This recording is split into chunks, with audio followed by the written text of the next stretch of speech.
Up at night, yeah. Make all the demons quiet, yeah. We were built to thrive, yeah. I think that we've all had enough. What keeps you up at night, yeah. Make all the demons quiet, yeah. We were built to thrive, yeah. I think that we've all had enough. Yeah, I think that we've all had enough. Sick of dealing with the old plan. They know that we're calling it wrong. You got me like, oh yeah. I think that we've all had enough. They know that we're calling it wrong. Hey, it's too late to try to go contain it. A generation fueled by creation. We live lives on a small screen nation. We control the airwaves, no negotiation. I refuse to think we need saving. Something good will come from creation. And when we think that the world is too anxious, we'll adapt, evolve, survive, and save it. What keeps you up at night, yeah. Make all the demons quiet, yeah. We were built to thrive, yeah. I think that we've all had enough. What keeps you up at night, yeah. Make all the demons quiet, yeah. We were built to thrive, yeah. I think that we've all had enough. Yeah, I think that we've all had enough. Sick of dealing with the old plan. They know that we're calling it wrong. You got me like, oh yeah. I think that we've all had enough. Sick of dealing with the old plan. They know that we're calling it wrong.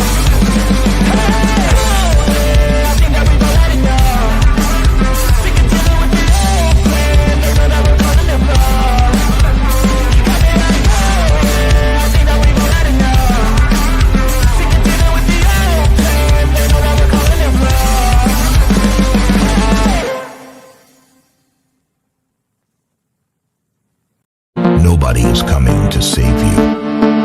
Get up. Be your own hero.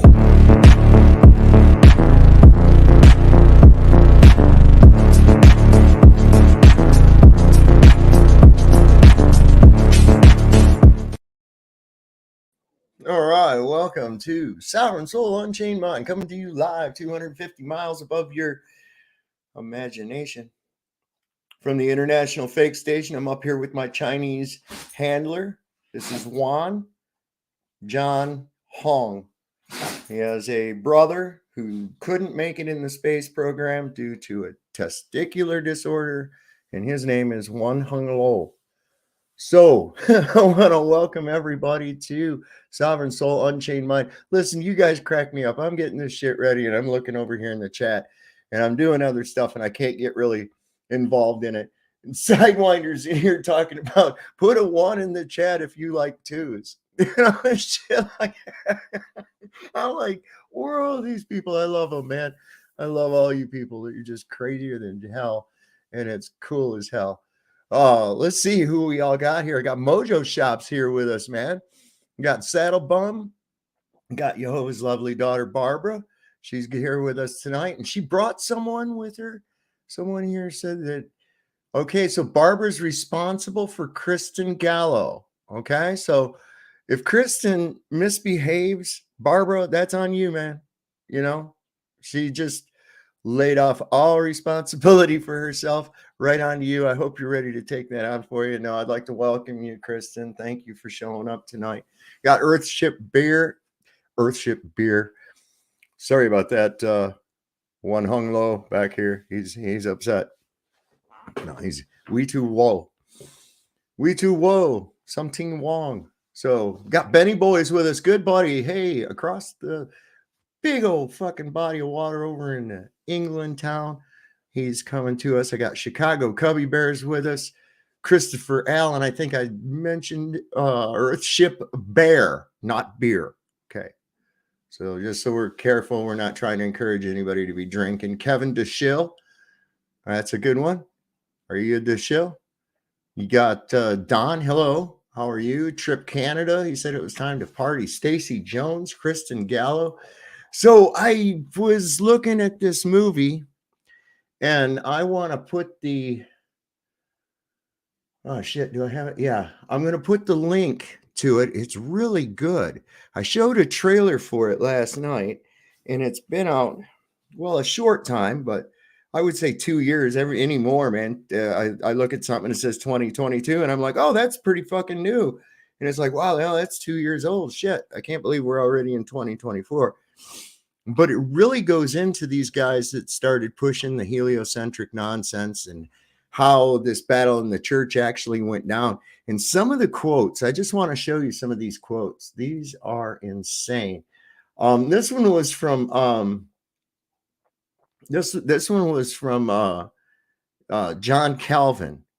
This is interesting because they were going, it goes against biblical doctrine, right?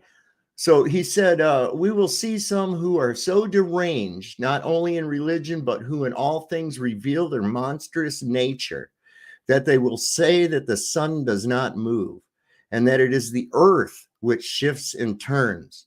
When we see such minds, we must indeed confess that the devil possesses them and that God sets them before us as mirrors in order to keep us in his fear. And that was, he had a sermon on 1 Corinthians. This was 10:19 through 24. Let's see, what year was this? It was during the Reformation, but this was in relation to what was being postulated. There's another one. This was Johannes Kepler. A very few days after the pure sun of that most wonderful study began to shine. Okay. I want you to think in the terms of Lucifer, the light, illumination. Okay. And in this wording is really quite telling in that. After a very few days after the pure sun of the most wonderful study began to shine, nothing restrains me. It is my pleasure to yield to the inspired frenzy. It is my pleasure to taunt mortal men with the candid acknowledgement that I am stealing the golden vessels of the Egyptians to build a tabernacle to my God from them, far, far away from the boundaries of Egypt. I cast the die and I write the book. And this was Johannes Kepler, book 5 of the Harmony of the World. So I don't know about you, but that's kind of freaky shit to be writing. I mean, it's almost like he had some kind of an inspiration by Lucifer to set about helping to deceive. I mean, I don't know. It's just a theory, but criminally, man, that's pretty crazy. So I had this clown over on Facebook. He was over here one night on this show, Martin. And unfortunately, I can't get this through these people's heads, right? So when I'm talking about buoyancy, right, they say, well, show the buoyancy formula. And we all are aware that they have slipped the G into all of these, right? They want to say F equals mg. Well, it could be ma, mass times acceleration. You're talking about an observed effect, okay? An observed effect is not a cause. You're assuming a cause. In fact, you're so desperate to assume the cause that you got to slip it in there. Wait, due to gravity. Downward acceleration due to gravity. Well, where's your proof that this is due to gravity? Where is that? It's nowhere. This is, and you know that. That's why you got to keep slipping it in every fucking place so that it'll be pounded into everybody's head about this goddamn gravity. You can't prove it because it doesn't exist. It's real simple, man. It's not hard to understand.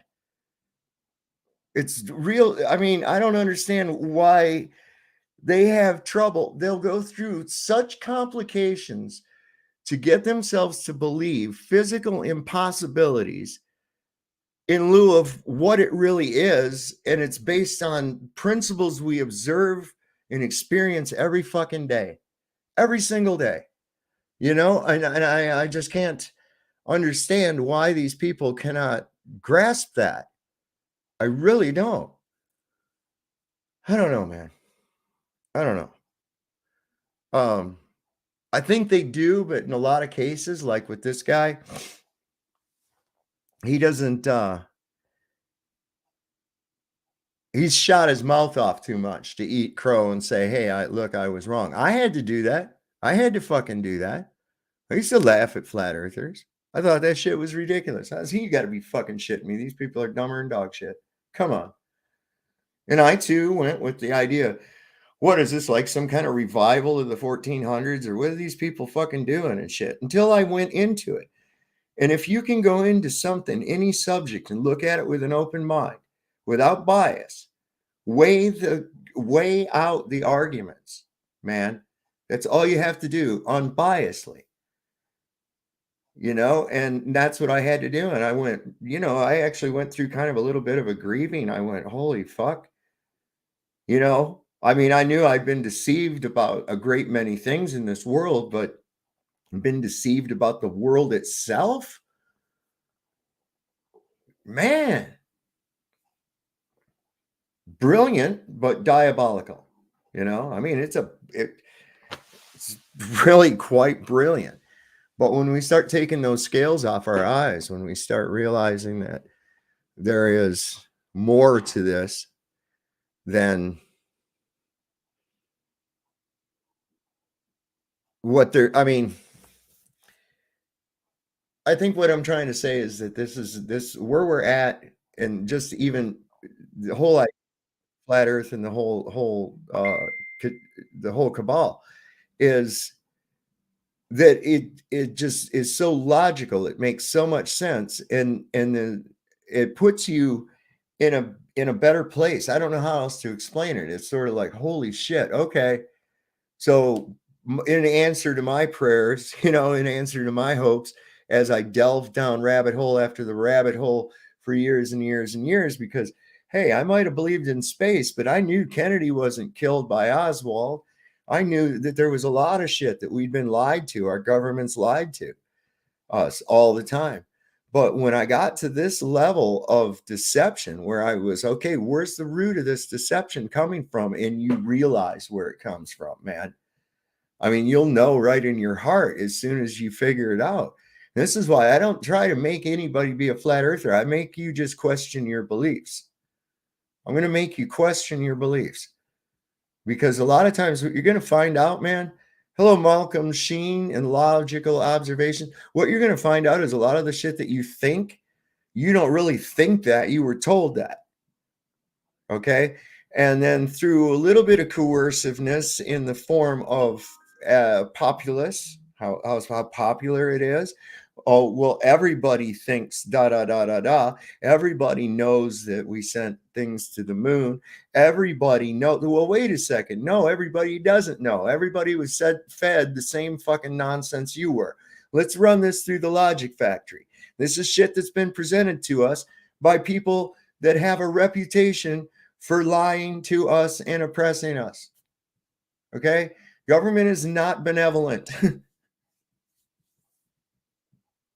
I don't know how people can get that idea. Okay? Government is force. Government is violence. So I don't know how anybody can understand. Oh, yeah, they lie to me all the time, but they're not lying to me about that shit. No, they would never take $70 billion a day or $68 billion a day, whatever fucking ungodly amount of money that they get every day or every year. No, there's no way that they would be funneling that off to do nefarious shit while making me think they're using it to put people up in outer space and shit. Because I've been watching them kick this fucking can down the road since I was a little kid, man. I have. And you know what? Those of you that are young, you're going to see them kick this shit down the can too. Or this can down the road too. They're going to keep just kicking it, and they're never going to go. It's always going to be some kind of fucking excuse. Oh, we're in a war and it's too expensive, or some other bullshit. I mean, just give that shit up. Start looking at the world for what it really is. So let me see. I got Renee Bernays is here with us tonight too. And Logical Observations, I mentioned. Katie D, good to see you, my friend. I think, what are we doing at? We're at 55 people. We got a lot of people. Shifty's in here. What else we got? Melodome, what's up, brother? I didn't see you sneak by, man, up there in the chat. Good to see you, my friend. So I also want to show you these things. And then what I'm going to do is I'm going to carry on where I left off before we had all the people come on yesterday and start with that interesting discussion we had last night. The high IQ guy came in and knocked it out of the fucking park. I got to tell you what, man. So what I'm going to do is let me bring this up and I'm going to start it right where we left off. And we'll address some points as it comes up. Oh my goodness gracious, where are we? Oh, yeah, I was going to put the freaking link to that movie that I was talking about. And if you guys are interested, hold on one sec. And I'm going to put the link to the movie. Let me get this thing up here so I can get this off my screen. Go away.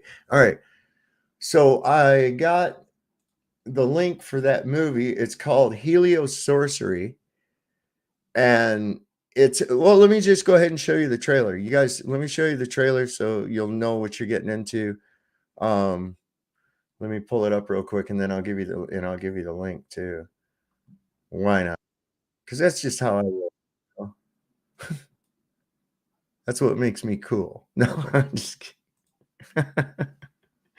All right, hang on. I forgot to do that.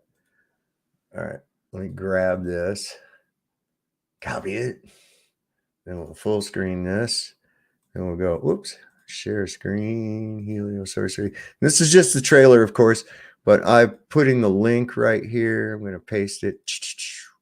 Pow, pow. Hang tight for a minute, y'all, over on Rumble. If there's anybody, I'll put it over there too in just a second. Okay. In the middle of all, however, resides the sun, a visible god. It is best to set up learning against learning. I have a fear, and it is that with the study of ancient literature, ancient paganism will reappear. The purpose of this documentary is not to provide scientific, practical, or biblical evidence against heliocentric science, but rather to trace the presently raging cosmology dispute back to its ancient heritage. Newton was not the first of the Age of Reason. He was the last of the magicians. For those not so deep under the spell, the magician often gives it all away.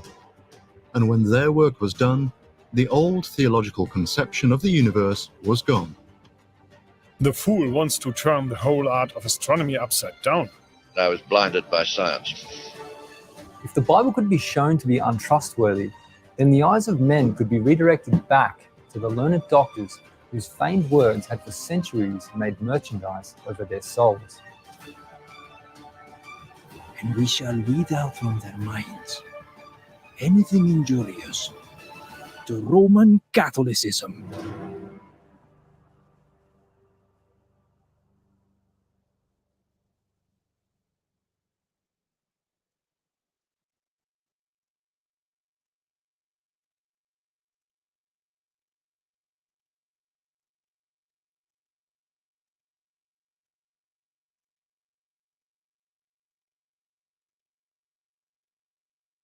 Thank you.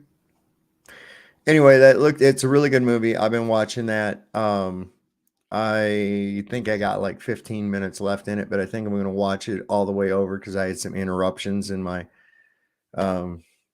life. And our good friend Martin was still, he rears his head up every so often on Facebook. And I just kind of go, okay, man. Yeah, it was a boomer moment, but that's all right, man. You'll get to enjoy those too. You see? Trust me, my friend. I watched that last year. I need to watch it again. Yeah, Benny, it is really good. It really goes into it. And when you know, it's like I've said, it's it's philosophy and alchemy, man. It basically is where this is at. It's not really based on science. It's religion. It truly is a religion. And it's like, hold the phone. Zulu One, I don't know. I didn't know if I seen you in here. You might not be, but you might watch later. If you'll notice, I'm wearing the little pendant that I won on his show, right? For the trivia because of my superior brain power. But just to show, so anyway, whoop, I fear Nick Volt. Yes, oh yes, everyone fears Nick Volt. Holy shit. You know, he could sell insurance. That motherfucker's so boring. You're like, God damn, just sell me the fucking policy and shut up. God, you know, that's how I swear. But I'm going to show you these things up close. You can get these from Zulu One. I'll have to, I don't know, go over to Zulu One's channel. If one of y'all could put his thing in there, I think he's got a thing on his page where you can go to get these at a link or something. So yeah, check that out. I'll show you what they look like up close because I took photographs of it. And then we'll get into this. Just a moment here. You guys, this is funny. This is funny as shit. Oh no. Wait. Yeah, there it is. So there's a I better not show that because it'll be killed. Just one sec here. Okay, here we go. And let me expand it. And we can probably zoom in on it. There we go. All right. So I can stop that screen, present this screen. And this is what they look like. It's a keychain and a pendant. And he does these, like I said, he does these with the and I suggested he do it with the Urbano Monte map, but you can get it with the Gleason's map. You can get it like he's got a whole bunch of different ones you can use. And they're really cool. I like it. I was wearing it when I went up to the corner store earlier today, and the lady behind the cash register was like, "Oh my God, that's really cool. I think that's neat." And I was like, "Yeah, I know where to get them at." So she's probably going to hit me up to order some. So that'll be pretty cool. But I thought y'all would get a kick out of seeing that. And then we're going to go ahead. Let me put this back. Did somebody message me? No? Okay. So I got to be here and do this. Of course, this was PhD Tony and some character named T-Jump that I'm not real familiar with. I've seen a little bit of PhD Tony. He acts kind of arrogant to me. I don't know. We'll just see where we left off at because it's fuck it. It's Friday night. Yeah, isn't that cool, Kevin? The thing is really cool, and there was in a keychain too. This is pretty cool. Of course, I'm gonna hang it up. I'm not gonna let it get scratched up and shit because I have a lot of really cool stuff, and I like to keep it nice. You know, it's like I don't know. I like little things that are not of the normal, you know, and that are interesting, you know, and it's really crazy. People come over to the house and they're like, "Oh my God, what the fuck is that thing? That's really cool." Like I've got this, I've actually, yes, I have a globe. It's about this big and you put it in and it's suspended in a magnetic field and it just levitates and you can actually turn it. I had the world going backwards, you know, and you can turn it and it'll go spin. But eventually, of course, it loses momentum and it starts to slow down. So another problem. Yeah, he'll make custom ones too, Kristen. That is true. But yeah, these are really neat. And I got those for winning the trivia contest. Who is it? Somebody that's usually in here was right in the running with me on that shit, man. We were like neck and neck. And I'm like, how in the hell did they how the hell did they not how are they getting those answers in there so quick? And I was like, there ain't no way they're typing that fast. So I was like, they're doing speech to text. They got to be doing. So I started doing that too. So that's what it ended up being. There's Man of Steel Machinist. What's happening, my friend?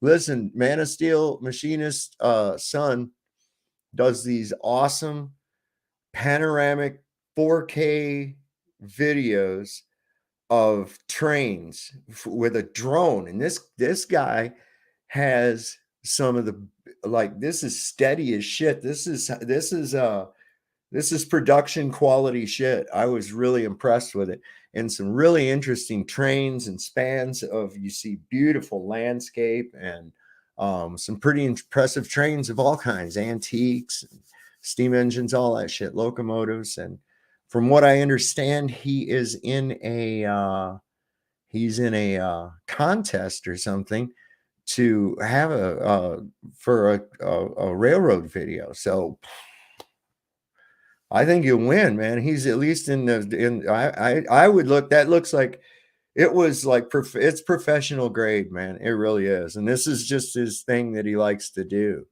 His real job. He's learning, I guess, to be a machinist as well, which is pretty cool, man, because we need more of those. Need more tool and die makers too, man. They don't even train tool and die makers anymore. They either have tool makers or die makers.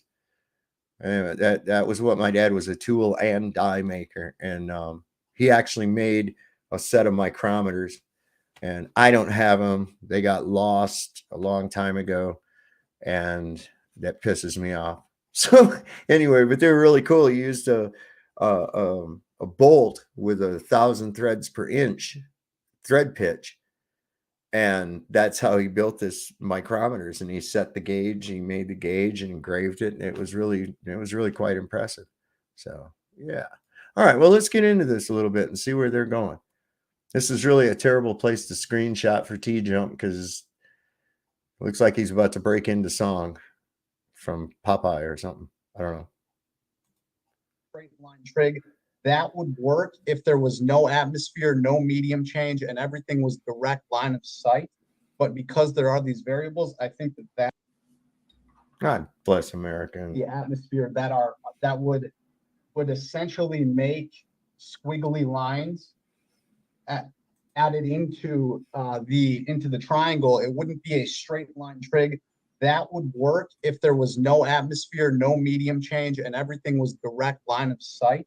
But because there are these variables, I think that in particular is something that is not. It works as a mathematic on a piece of paper, but it is not allow me to ask, applicable. Yeah, allow me. You could tell that Ryan, the moderator, had just figured out how to make Nathan be full screen to show his demonstration, and it was already fucking over. That sucks. But anyway, Me to ask you a question though. Do you agree that we can navigate accurately and correctly, and we can work out how far we need to travel using the spheroidal Earth distance approximation? Yeah, we can travel using what we have gathered for our travel logs as far as ground traveling, how long it takes us to traverse from one point on the ground to the other. As far as the stars bearing on that for their general position, what our zenith star is, I think that we can do navigation because there has been navigation for a very long time, including going back to antiquity, where there were flat Earth cultures who were navigating successfully with their flat Earth views.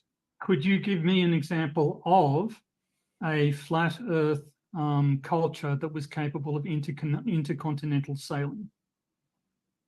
How about the Vikings, the Phoenicians?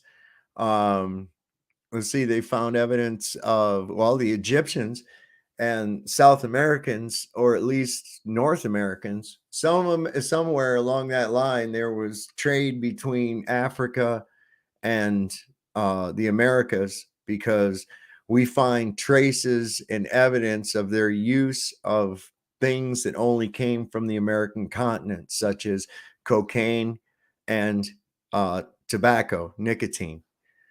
We even see them drawn in their depictions, in their hieroglyphics and shit. But that's not grown there. It never was. It only comes from the Americas. So Scandinavian cultures, the Polynesian. Vikings were able to get to like Canada and to North America, parts of North America. I believe that there was some intercontinental sailing with the Chinese as well. And Do you know how the Vikings sailed that? Do you know how did they use charts? Did they? All right, I remember this, man. This guy is going to be telling some fucking stupid shit here in just a minute, man. He's suggesting, PhD's Tony is just suggesting that these guys just kind of like rolled out into the ocean willy-nilly without really knowing where the fuck they were going until they hit land. Okay. And then he said that they accidentally found Greenland. Do you know how fucking big Greenland is? I mean, that would be like walking around blind in your house and not finding a wall, given the area of where they even come from. You know, and I'm supposed to believe that they accidentally found Greenland. That's ridiculous, man. Use instruments? Were they using calculations, or were they using a combination of dead reckoning and sun angles? I would reckon that they were probably using a mixture of various charts, positionings, maybe coastal sailing as well, landmark navigation. Do you know how they found Greenland? Do you know how they found? Do you know how the Vikings found Greenland and found Canada? How so? It was by accident. They got caught in storms, blown off course, and they found themselves near these things. So it wasn't a matter of them navigating successfully into areas that they had never been before. They traveled accidentally into areas that they had never been before. And then let me ask you something there, PhD Tony. You know them Cubans that come here floating on doors and shit, you know? Right? How the fuck they navigate from Cuba? How the fuck are they navigating from Cuba to Florida? That's a long ways, man. You don't see land from that distance. Come on. Based on the wind that they had experienced during the storm, they navigated their way back.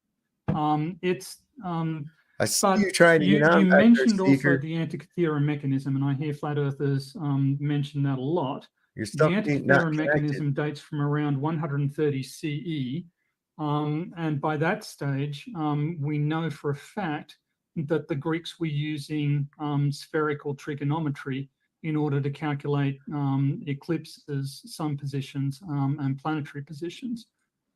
The fucking ancient Babylonians developed the Saros cycle, which is used today. They were flat earthers. Okay.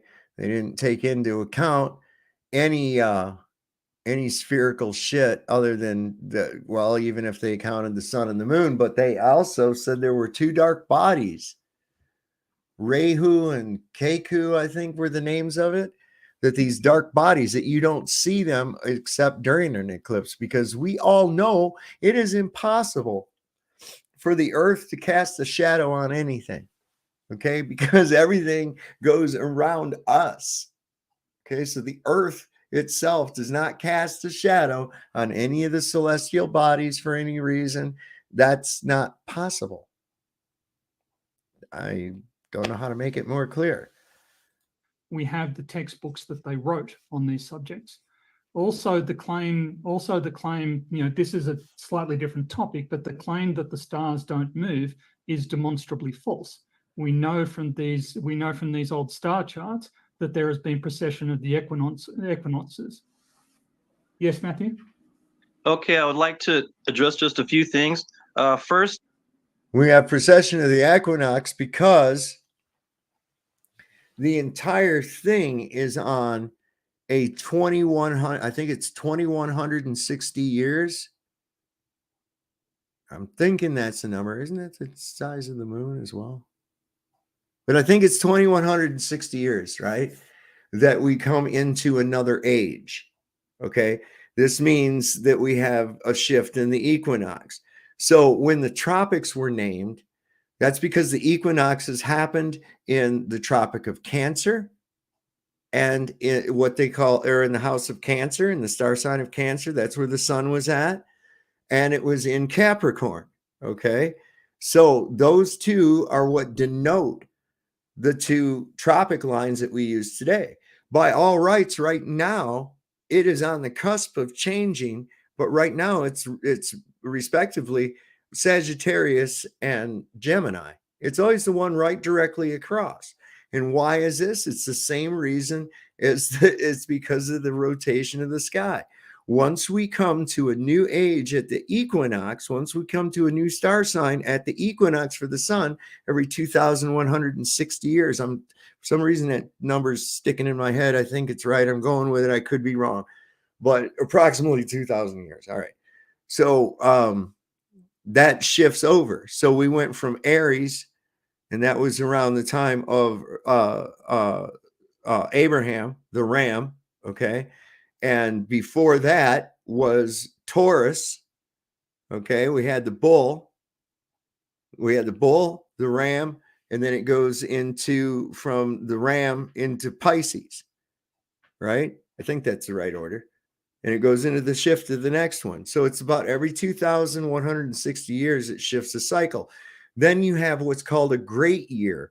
What, like, for instance, a great year would be when it comes back around to exactly into Pisces where we are right now.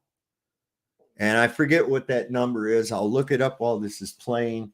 I know I have it up here in my notebook, and 2160 is bothering me, so I'm going to let this play.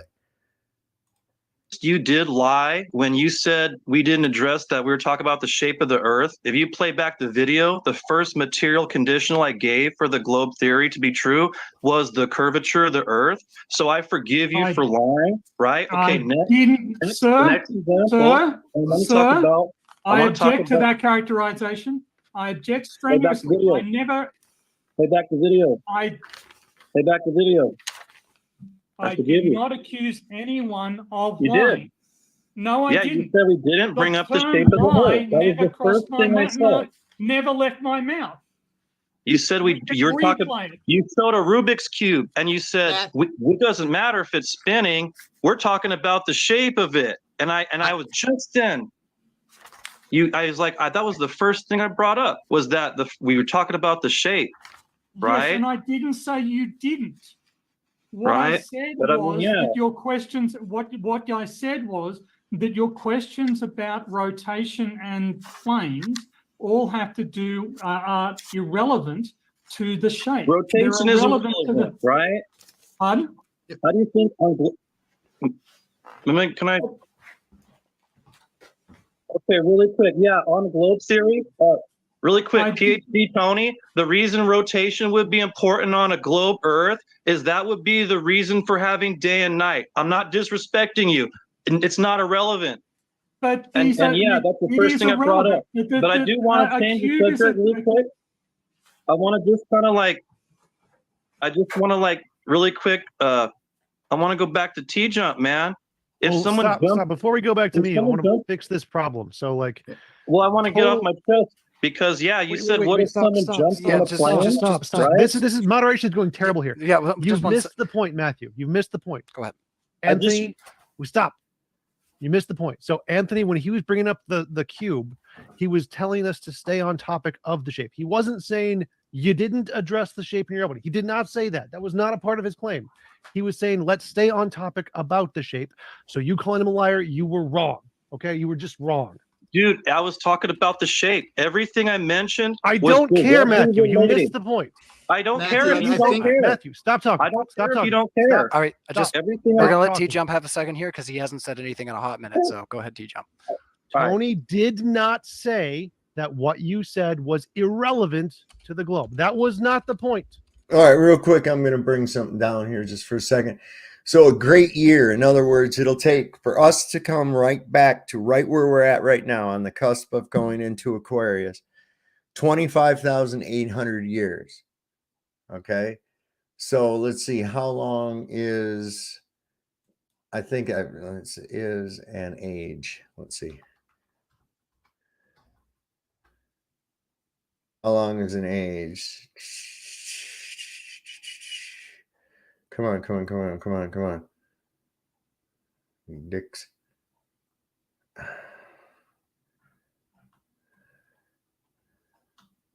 Okay, so wait. Oh, okay. I see why that's ambiguous. Okay, hang on.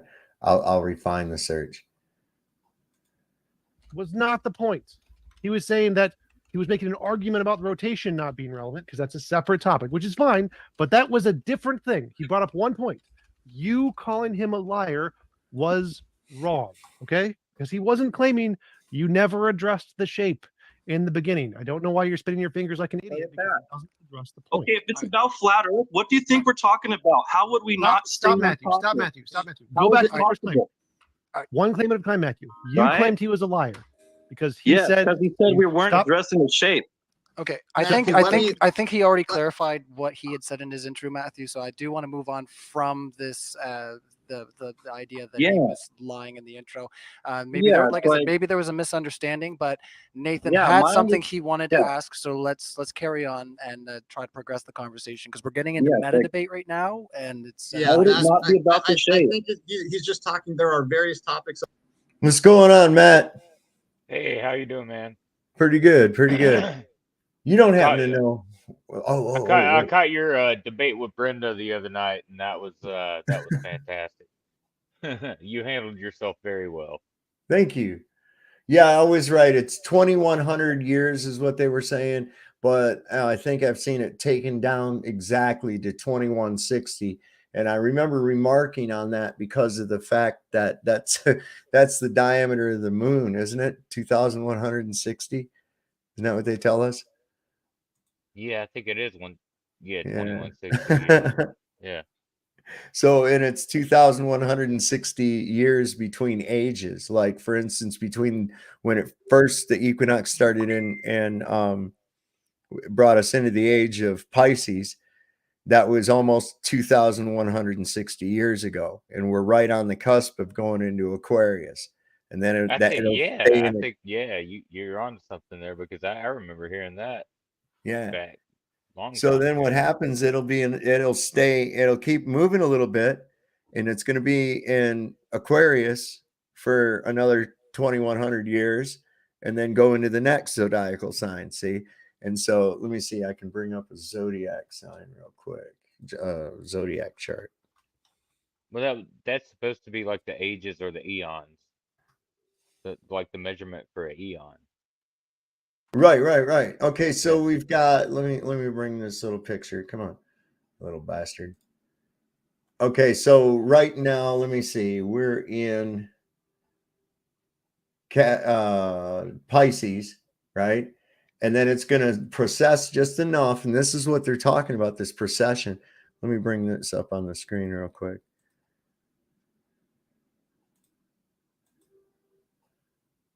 There we go. Perfect. So we got up here Aquarius, right? Yeah. And Leo. It's always the opposite. So right now, right, we're in the age of where's Pisces at? Right here, Pisces. We're in Pisces. And so the equinox happens right now in Gemini and Sagittarius. You see how they intersect crossways to the age we're in. So this means when we were in the age of Aries right here, perpendicular to that is Capricorn and Cancer. And so this is how we know that the tropics were named well over 2,100 years ago. Right? Because now respectively it is in, because we're in the age of Pisces. Now we're going to be in Aquarius. And if we go crossways of that, it's going to be Taurus and Scorpio. You see? Yeah, that's interesting stuff, man. I've looked into that stuff a little bit. I've heard a little bit about it, but it's like, it's so hard to take in all the information and really dive deep just into part of it. the clock. We're just looking at part of the clock. It's a clock. Okay. It's the The clock. clock's going to tell you the year, the month, the day. The signs and the seasons. Yes. I mean, everything's an indicator. This is why we have months. Months are from the word moon. Okay, and the phases of the moon, when it goes through a cycle, that's a month. That's why you hear, like, in these movies when they're talking to many moons ago, that means a few months back, Yeah. Okay, that's what they're talking about. It was many months have gone, and Yeah, so every time they said a moon, it meant when the moon was full. right, it was through a cycle. If it was like 3 moons ago, that means it was like 3 full moons ago. Right, 13 of them a year. Yeah, 13 of them a year. This is why this is really kind of crazy. You see some skewing going on because they've actually kind of taken one out, and that's Ophiuchus. Okay, and that's the 13th zodiac symbol. In fact, that's my symbol. They call me a Sagittarius, but I'm actually Ophiuchus. It's a serpent. I've postulated to myself that like the whole climate change deal was because of the fact that they did change the calendar. Oh, listen, the whole thing is falling apart on them because as I was looking for that in this information, I do have information on like where they've done fucked with the timeline, by all definitions and what year we're actually in. They've added 1,000 years to our timeline, man. We're only really like in 10. Yeah, I wondered about that. I go back and forth on that one. That's one I've looked back and forth on, and part of me thinks the timeline is actually somewhat correct. Like the whole added 1,000 years timeline thing, but then again, when you really look into that information, it's very interesting. Especially if you look into like the 1,000-year reign of Christ and that kind of stuff. Yeah, well, that really like fucking bothers me. I don't think that's happened. So they say that the fall of the Roman Empire took place between 375 AD and September of 476 AD. And then all of a sudden, see, this is kind of scary. 536 AD, worst year in history. Now, this was when there were volcanoes supposedly going off simultaneously all around the world. This volcanic ash blocked out the sun. Crops didn't grow. It was barely daylight, if all. It was just like a constant dusk. And then there was pestilence and shit, and we fell into the Dark Ages, which went from like 500 AD around that same time to 1500 AD. Of course, that's, within approximation. So there's 1,000 years there. 1,000 years we was in the Dark Ages, right? And then we come all of a sudden into this Renaissance. This medieval, then Renaissance, and rather quickly, and all these huge monstrous structures that, I don't think these people built them. I think they found them and they used them. Freemasonry, so to speak. Huh? What? Yeah, and that's what I think. Like the founding, like when they have these Founders Day parties. Yeah. In certain cities. Yeah. Or found dead. Founded and repurposed. I mean, look at the elaborate fucking post offices in some of these places, man. These real old post offices. You can't tell me mail's that fucking important, man. Come on, that you need that. That's just insane. You're right. There's a lot of shit that don't add up. You go to some of these ancient cities, and they really do. They have these like fucking marble buildings that are post offices. Yeah, and even in some of the older cities, that's not a fucking post office. Right? And they did it like, if you look, all right, so why do all the state capitals buildings look the same? Right? Why are all the state capitol buildings the same? They all have that same little dome on top, blah, blah, blah, blah, blah. Yeah. Right? Yeah. Exactly. And it's like, come on, man. You're coming off the top. Little spire or whatever, little ball on the top of it, and look at like the places like fucking Montana and shit like that, right? There's very few people there, and people are living in little houses here and there sporadically. It's a It's a sparsely populated state, but their Capitol building, you know, there it is. You see a picture of it in 1876, and here's this fucking thing with these people in buggies and horses. There's probably, you know what, maybe 5,000 people in the whole state. And there they got that, though, exactly like all these others with the columns and the fucking dome and everything exactly the same. It's you got to start calling bullshit at some point in time, you know. It just doesn't make sense. Well, no, Saab, you just don't understand. That's what we have to symbolize a government building. Well, see, that's just it, Matt. I do not understand. I don't understand. I honestly don't either. I mean, that's what. I don't understand. Listen, I don't understand. I understand, and that is why it doesn't make sense to me. Yeah. I'm not going to stand under that just because some fucking guy comes out and he says, "Oh, I'm a guy with a PhD, or I'm a guy with this doctorate, or I've got this fucking master's degree," and blah blah blah blah blah blah blah. Well, it doesn't mean you're smart, man. Okay, and just because you memorized a bunch of shit that somebody told you, and you paid them a bunch of money to tell you that bullshit, so you could have that piece of paper and feel like you're important. It's just like the fucking scarecrow. Here you go. Here's a diploma. Now you're smart. Here's your Oh, diploma. cool. I'm Yeah, smart yeah, now. yeah, yeah. Here's your piece of paper. Yep. That's I mean, your certification. we've had a professor on here before that, you know, ended up melting down into alcoholism and trying to convince us that his kids were killed in the Holocaust. I mean, so your papers are really no degree. I don't find it anything. They're only as good as the stupidest person that has one. You know, intelligence it shows its mettle when it's put in the arena. Yep. And that's all there is to it. And this is, I think, very disheartening to a lot of these people because they see this guy. I make no bones about it. I quit fucking high school as soon as I figured out I could get out of there. Right? Never got a diploma, never got a GED, never gone to higher education for any other reason at all. I mean, other than I dropped out when I school. found out I could, and I did do the GED thing. Well, I went to a trade school. I went straight to work in construction. So Yeah. I mean, Yeah, I mean, I I was went to I was I 18 went years to- old, and they were gonna make me stay in school like an extra fucking year because certain credits didn't transfer over from the previous high school that I was in. Well, I had And I was had like, done I had I've done done my really time. I've I done done my really time. well in I done really well in school in drafting and shit like and in those classes I did really good. I liked Yeah. those and shop and all that. And so I kind of pursued that and I learned how to use AutoCAD.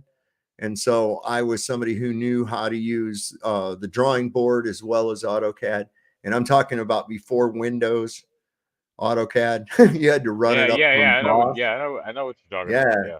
So yeah, I mean, I played you know, I played in that arena and you know, I've been in around these people with their PhDs or their master's degrees and all this shit like that. And a lot of times it's just you wasted your time because I know everything you do and I went and learned it on my own. You know, just because you have a piece of paper that says it doesn't really mean you know it because I'm sitting there showing you shit.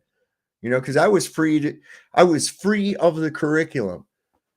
A curriculum is a regimented, structured, graduated level of a certain topic, whereas there's no other exploration really looked at, only the one that they want you to perceive. And so it's just brainwashing. Well, it's not even perceived. It's what they want you to like focus. Like they want you focused on this one thing and On a don't focus dot. on anything else. Yeah. On dots. When you look at the dots, it's the same thing as like I'm sure a lot of you have done this before. You can take a dot to dot puzzle, you know, and you can hold it out away from you and look at it, and you can pretty well tell what it is, right? But you're never going to figure out what it is if you sit there and look at each dot individually up close. You're sitting there looking at each one. You're never going to fucking get it, right? So you have to back up. You have to look at everything. You have to say, does this over here weave well with this here? If not, why? Damn it, Saab. I like the way you just put that, man. The dot puzzle. I know exactly what you're talking. And if you did, if you were to like fucking set that thing across the room from you, like 10, 15 feet, Yeah. look at the dots, you would see the exact shape that thing was in. Right. But because you're looking at it so close up, you're just connecting lines. You're Mhm. connecting dots and yeah. It's trained myopia. Yeah. It is. And this is what, and unfortunately, if you can break people away from that and let them see that, get them to see the whole picture, stop all of the nonsense, forget what you've memorized, and let's really explore it, Look at and this dot, then look at this dot, then look at this dot. Don't look at the whole fucking picture. right. Well, and also a lot of times people are unable to kind of construct and formulate things in their head. They lack critical thinking skills. If I say that Bill is taller than Jane and Jane is taller than me, by deductive reasoning, we both know that both of those people are taller than me. Right? If I say Jane is taller than me and Bill is taller than Jane, that means that Bill is also taller than me. No, you'd have to put them side by side for these people. You understand? I mean, they can't put together. Is Bill actually taller than Saab? If he's taller than Jane? Right. If he's right. Yeah. Exactly. Yeah. So they're unable to actually correlate. And another problem they do too, and especially like with what they want to call gravity, and a lot of these principles, they say they're looking for a one cause solution to the effect that they see. And there isn't one. It's a number. There are various factors involved with it. And it's not just one cause. There is other things at play. This is why this whole and they don't understand it. It's like, what happens? You can't have a Long Island iced tea with only one ingredient, right? Okay, there's several different ingredients, and it like requires 7. different ingredients in different amounts. There's a lot of things at play when we're talking about in physics, and especially when it comes to gravity. You have the density of the medium. You have that in relation to the object that's in the medium. I mean, and of course, we know that the medium can also be affected by temperature. We know, so there's a whole host of things, right? That we have to take into water account. turns to ice. Do you not think that air does the fucking same thing? Right. I mean, well, have you ever seen that frozen oxygen? That frozen oxygen looks like it looks like the sky sky. It blue. looks fucking blue. Yeah. And supposedly that's what they're like studying down in Antarctica, is this blue ice. I've seen that sky stuff. They say that where they did can't I even run like across that? transfer it because it fucking dissipates. Like as soon as it hits a certain temperature, it just evaporates and you can't Where was re-solidify it. All right, I had a fucking cool thing. I forgot about this. Damn it. Now I gotta find it again. No, that's golden milk recipe. I know I got this in here. That's really good. Use turmeric. I'm gonna say it the way I always remembered it. Turmeric.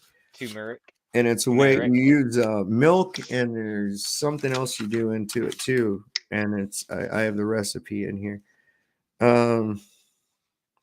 Shit. Oh, it's probably in that other notebook. Never mind. Anyways, it was talking about where they had to put a height limit at like 80 degrees south because of the fact that I think it's like 1,300 feet. Shit was crashing into something. And that's like 80 degrees south. So yeah, I saw that and I looked into that a little bit, man. And I've got mixed feelings on that. You're talking about Dome C. Well, it's what I'm saying is that they had to put an altitude limit. Yeah, had but it's what's really strange about that is because I looked a little more into like Admiral Byrd's things, and he said something about like the air got thinner, so you weren't able to maintain altitude, and that the dome that they actually hit was like coming up coming from the up from earth. the Not, ground. yeah. You know, I've heard that too, and I kind of look at that like, did you ever see the movie The Jerk? Yeah. Okay, so he's got those flowers, and he's going to meet Bernadette Peters, right? Yeah. Anyway, he gets beat up by that girl that's just claimed him and shit. Anyway, he goes to Bernadette Peters, and she goes, "What happened to you?" And he says, "I got beat up. A gang tried to steal these roses." And she goes, "Roses, right?" And he goes, "Yeah, so we better get out of here before she comes back." And she goes, "She?" And he goes, "Well, yeah, you know, like you call a ship she or anything. I always call a gang she, you know, and it looks like that kind of a fucking cover up to me. Yeah, kind of. But that's I don't know, another, man. It why? just like it just kind of flip flops with me. I mean, I know we can't see curvature and shit like that. I feel kind of weird about the dome situation when they talk about the dome A, Well, B, I'm and wondering, C why down would in the air be Antarctica so thin? Why would the air be so thin? because it's so cold. Well, why would it be colder there than it is in our north? Because the sun's like radiation does not Well, I mean, interact what I'm getting with at the is if, ground if the it same were, way. what I'm getting at is if it were a globe, right? So we don't, Now, if it were a globe, I don't understand it. I can right, understand it on a, you know, right. stay like That's what flat. I'm saying. Yeah. Yeah, that's what I'm saying. So yeah, okay, I can understand maybe that the air getting thinner due to being colder. Um, that's interesting, but I don't know, man. Do airplanes have trouble taking off in cold weather? I mean, not when it's snowing and icing, but like when it's really Oh super no, duper they cold. no, yeah, I believe they actually do. There Really? are special. Uh, I know that they have like these de-icing crap they spray on the wings and Yeah, yeah. whatnot. That there are special Well, tactics I they do mean, do they during have to different like, do they weather have to go at, situations. what I'm getting at though is do they have to go at a faster speed in order to take off because it's super duper cold? Well, see, that's what like also like boggles my mind is because once you get to a certain altitude, isn't it also like don't you lose heat and it is that cold there anyway? Yeah, it does get colder as you rise in altitude. Yeah, But there's because they also say you've got a sparser amount of the molecules that carry the heat. You know, I look at the sun, I think it's at a distance to warm the earth. I don't think you'll get warmer if you get closer to the sun. do you think the sun causes heat? Well, let me say this. Do you think the sun produces heat, or do you think it's like a reaction? I think it's a reaction. Okay, yeah, I think the same Absolutely, I thing. do. Yeah. You know, and of course you can feel the sun on you. Yeah, you can feel You're it. Like, completing yeah, the circuit, definitely. you And know? man, Yeah. I was outside today working, and the sun came out this morning, Yeah. and it was like probably 9 o'clock, and I started sweating, even though it was like 40 degrees outside. But I was working outside. But while I was in the sun, Yeah, I could feel heat. Shane, that's But what I was also, thinking. Hold on a second. Shane, that's exactly what I was thinking. It would be denser, so that would be just the opposite of that. It wouldn't make the air thinner, I don't yeah, think. you think so. Yeah, So you think cold. Yeah, you think that would be cold weird. would Why, if it was condense. cold, Yeah.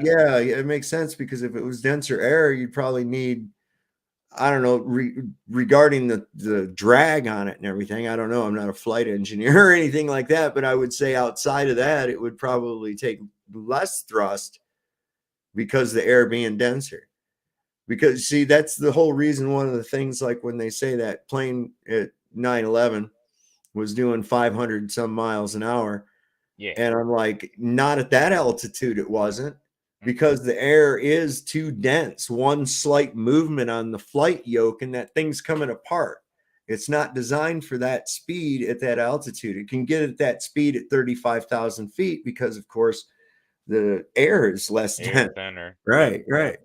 Yep. Another reason we have more pressure of air down here closer to us is because there's more of an amount. Gee, I wonder why that is. Maybe because the gases that we have in our atmos come from the earth. Yeah. And they dissipate. What? Come on, man. This shit ain't hard. This Cylon killer got one would think that all the hot air would rise to the top. Well, that's what I'm saying. We have a dynamic system. So the temperature doesn't stay consistent throughout the day and the night within a 24-hour period. So we've got areas of the earth that are constantly being warmed and cooling. And then we end up with this flux. And what happens is because nature wants everything to equalize. So this equalization process of all these different mixtures of pressures and densities causes what we experience in the form of wind and weather. Yeah, It's and in if a you really constant- think, if you really think about it, though, I mean, It's trying to equalize, but it's constantly being mixed. well, with pressure mediation, Yeah. you got thinner air above, thicker air below, so it would radiate temperature lower than it would higher. Well, it's the same. Have you ever been in a sauna before? A sauna, like yeah, a of dry. course. Okay. Yeah. So when you go in there, it's hot, right?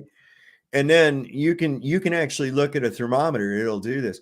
If you pour water on those hot rocks, Yeah, they always tell you not to do that. They always tell you not to do that. Oh, well, a lot the old time. But man, we always did it. We Yeah, always did it's it. immediately you feel that fucking heat increase. I mean, it's just like immediately you can feel it go up 20, 30 degrees instantly as soon as you do that. Sometimes I've done it before and I've run myself out of the fucking sauna. Yep. But yeah, so when you've got more medium like that to like moisture in the air that's going to propagate the energy, the heat energy, then yeah, you can it gets hotter. It's pretty cool, man. Of this discussion, but focusing on the shape of the earth is the most relevant, the primary in determining the shape of the earth. We should talk about the shape of the earth. Tony, I completely agree with you. You're being, I think, forthright and very on topic. So I wanted to bring up that you talk about the food and fuel and things for travel, going from location to location, and how I would explain how that is able to be done is that we are able to. And we're back with March Sadness. The team is looking down the barrel of a 4:55 meeting. Damn. Hope they get We're able to gauge our distance traveled over the ground, and then we're able to say, okay, if we're going to go this far, we're going to know we're going to need this much food to last this many crew members, and we're going to need to bring this kind of water. If they were able to know that they were by certain lands, they might have been there before. If you go onto one land and then some people are not too fond of you being there, maybe you continue to go on your voyage and you find another land and get out there. Are they being, I'm not sure if they're being attacked everywhere they go or anything like that, but if they can find resources on the lands that they settle at, but if they know the destination is so many thousands of miles away, then maybe they're already prepared for that, because going into an unknown. See, this is another thing too. When people want to talk about shit from history, well, we had these people and all the Greeks knew this and that and the other. And motherfucker, you don't know nothing about what no Greeks thought, about what any of these fucking Vikings. Okay, you don't know shit about what they were thinking, what their methods were, nothing. Okay, you've been told some shit, but you really don't know, do you? Open expanse of water, I think, would be pretty difficult to reconcile how many resources you should bring along. So I would think maybe there's prior. That's because Blackbirds matter, Man of Steel. Blackbirds matter. Keep that in mind. No, that thing's incredible. And yeah, there's no way. Do you realize? Think about where the altitude is, okay? And then you run a radius. The higher a plane flies on a globe, the longer the distance it has to travel. Think about it, because they're saying that these 2 points, A and B, are like this, right? Okay, here's the tip of my fingers, point A, right here, and this tip of my fingers, point B. They're like this, right? So if I fly, the higher up I go, I'm going to have to go a longer distance to get between those 2 points because I'm following that arc, right? So it would be advantageous for an airliner to fly at a lower altitude to save gas, man. Because what do you got there, Matt? Just 2 water bottles. I'm Oh, bending them away from each other. Like, yeah. So that's exactly the thing right there. So the higher up you go, if you want to continue the arc concentrically, it's going to get more and more and more and more exponentially. Yeah. Their knowledge to the locations that they're going, and we are able to topographically lay out the distance of our ground coverage. Okay, but one of the examples I gave was Shackleton sailing from Elephant Island to South Georgia, a journey that had never been made before. Rusty Shackelford. No, Mongo. We were never Sasquatches. We were never cavemen or monkeys or any other such nonsense. We've always been just as we are. At a time of year that it had never been made before, in a vessel in which it had never been made before. So the claim that it's based entirely on experience is not true. And similarly, if you've got only 2 data points, which is your current position, which is what Bly had. Bly had his current position and he had his destination, and he had to calculate how much food he needed to make that destination. And he knew the distance and he got the distance right. We have his logbooks. We know how he calculated it. We know how he calculated it, and we know how he did it. And it's not just actually people traveling. Who's we? Why are these motherfuckers all the time invoking we? I don't get that shit, man. You don't got to do that. We all know. Like, yeah, we know, and we can, and we have, and fuck you. You haven't done nothing but sit there and read something. So I've raised the concept of boats and planes and trains, etc.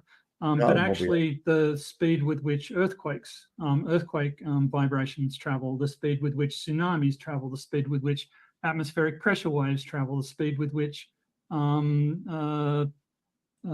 right, so hang on 1 second before I forget this thought. Okay, now this might sound like, I don't know, maybe I just don't know. All right, but this is a legit question, right?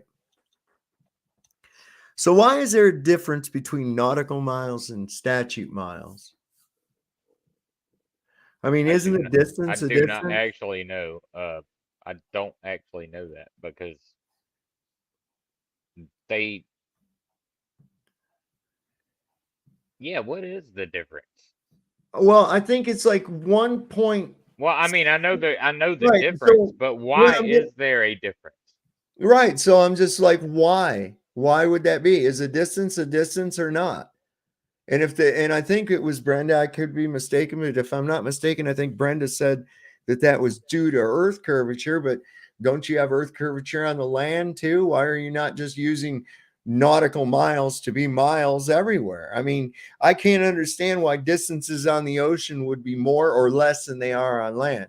And to me, it's almost like, what the fuck are you hiding? I mean, I don't know. If somebody can really actually explain that to me, realistically and logically, I would love to hear it, man, because I'm like, wait a minute, man. And the same thing applies to boats as it does to airplanes as far as currents. Like there's currents in the sea. Yeah. Yeah. That's why I wonder sometimes, how could you actually know how fast you're really going? Yeah, what distance did you actually cover? Right. That's, I mean, I was thinking about the first time I came into that whole idea of it, I was thinking about, okay, so you got a ship that's out in space. How the fuck would Yeah. you know you were actually moving? If there's no gravity or anything, right? How would you know you're actually moving? You wouldn't see stars go by. We don't see stars go by as we whirl and everything because there's My question back before I was even a flat earther, this was back in probably 2006, 2007. I asked them guys because we were talking about like we were just talking about rocket propulsion. And I was like, they say like it has to push against the atmosphere and that's what propels it. But if space is a vacuum, how do those little jets work on the outside of the ship? Right. What are they And which they just looked at me and they were like, "Well, you just don't understand physics," and I just kind of laughed it off, and I was like, "I guess I don't." Yeah, I know. I mean, it's like, yeah, that's what they always say. You just don't understand. No, but obviously I understand because there's a fucking problem. Okay. That's why I'm saying. Yeah. I understood something. I did not understand what they were talking about. I mean, and we've shown even on here a rocket in a vacuum, and it doesn't move until long after the gas has been expanded. It pressurizes the inside of the container, and then it starts to move. Pushes against the fucking wall of the vacuum chamber. Yeah. Yep. I know. And it's crazy. You watch it in slow motion, you can actually see what the fuck's going on, man. Yeah. Yeah. It builds up pressure inside, and then the shit starts moving. Right. Like it's not moving before. Right. Yeah. So yeah, I've often wondered that too. How do they stop? But here you go. So how would you navigate? I don't get that. Well, how would you know you're going? I mean, you could kind of have the general direction, I guess, but trying to pinpoint I can't understand how they could actually even know that they were fucking moving. Here you are. You have to get you got to get a woman from a certain class of people to figure out the math, and it's like twice her size next to her. I've seen that double her before. size, and then that was Jack Black's mother. What was I looking at? I had and this was I love to piss off the how do you say it? The indoctrinated. Yeah. I mean, I like to just throw a little burr in their ass, and I ran across one. It was celebrating some female astronaut. I'm trying to see if I could find it. It was on Facebook, and it was celebrating some female astronaut. And I said, well, they got to have somebody to make sandwiches up there. Oh yeah, I said because astronauts need sandwiches too. Yeah, I saw the perfect meme. It said if you want to it said what was it? Marriage advice. Take your wife breakfast in bed, but all it was like all of the raw ingredients, and you take it to her so she knows that it's time for her to make you breakfast. Right. If your woman's ever mad at you, throw her a loaf of bread. Her instinct to make sandwiches will kick in, and she'll forget about being mad at you. So yeah, there you go. That works too. Ala Lanthier, I don't know if it's a crack in the matrix. I know it's definitely showing us that our reality is fluid. Because this is definitely of a supernatural nature. I believe there's a message in it. And this message is directing your attention toward certain things, and I think that's important. And you have to come to your own realization on that. I'm starting to come to some L's being changed around in the significance of what L actually is, missing T's, blasphemous passages in the Bible, things like that. The golden calf, you know, a wolf lying with the lamb, you know, the wolf in sheep's clothing. This shit is bringing images to my mind, and it's telling me, ooh.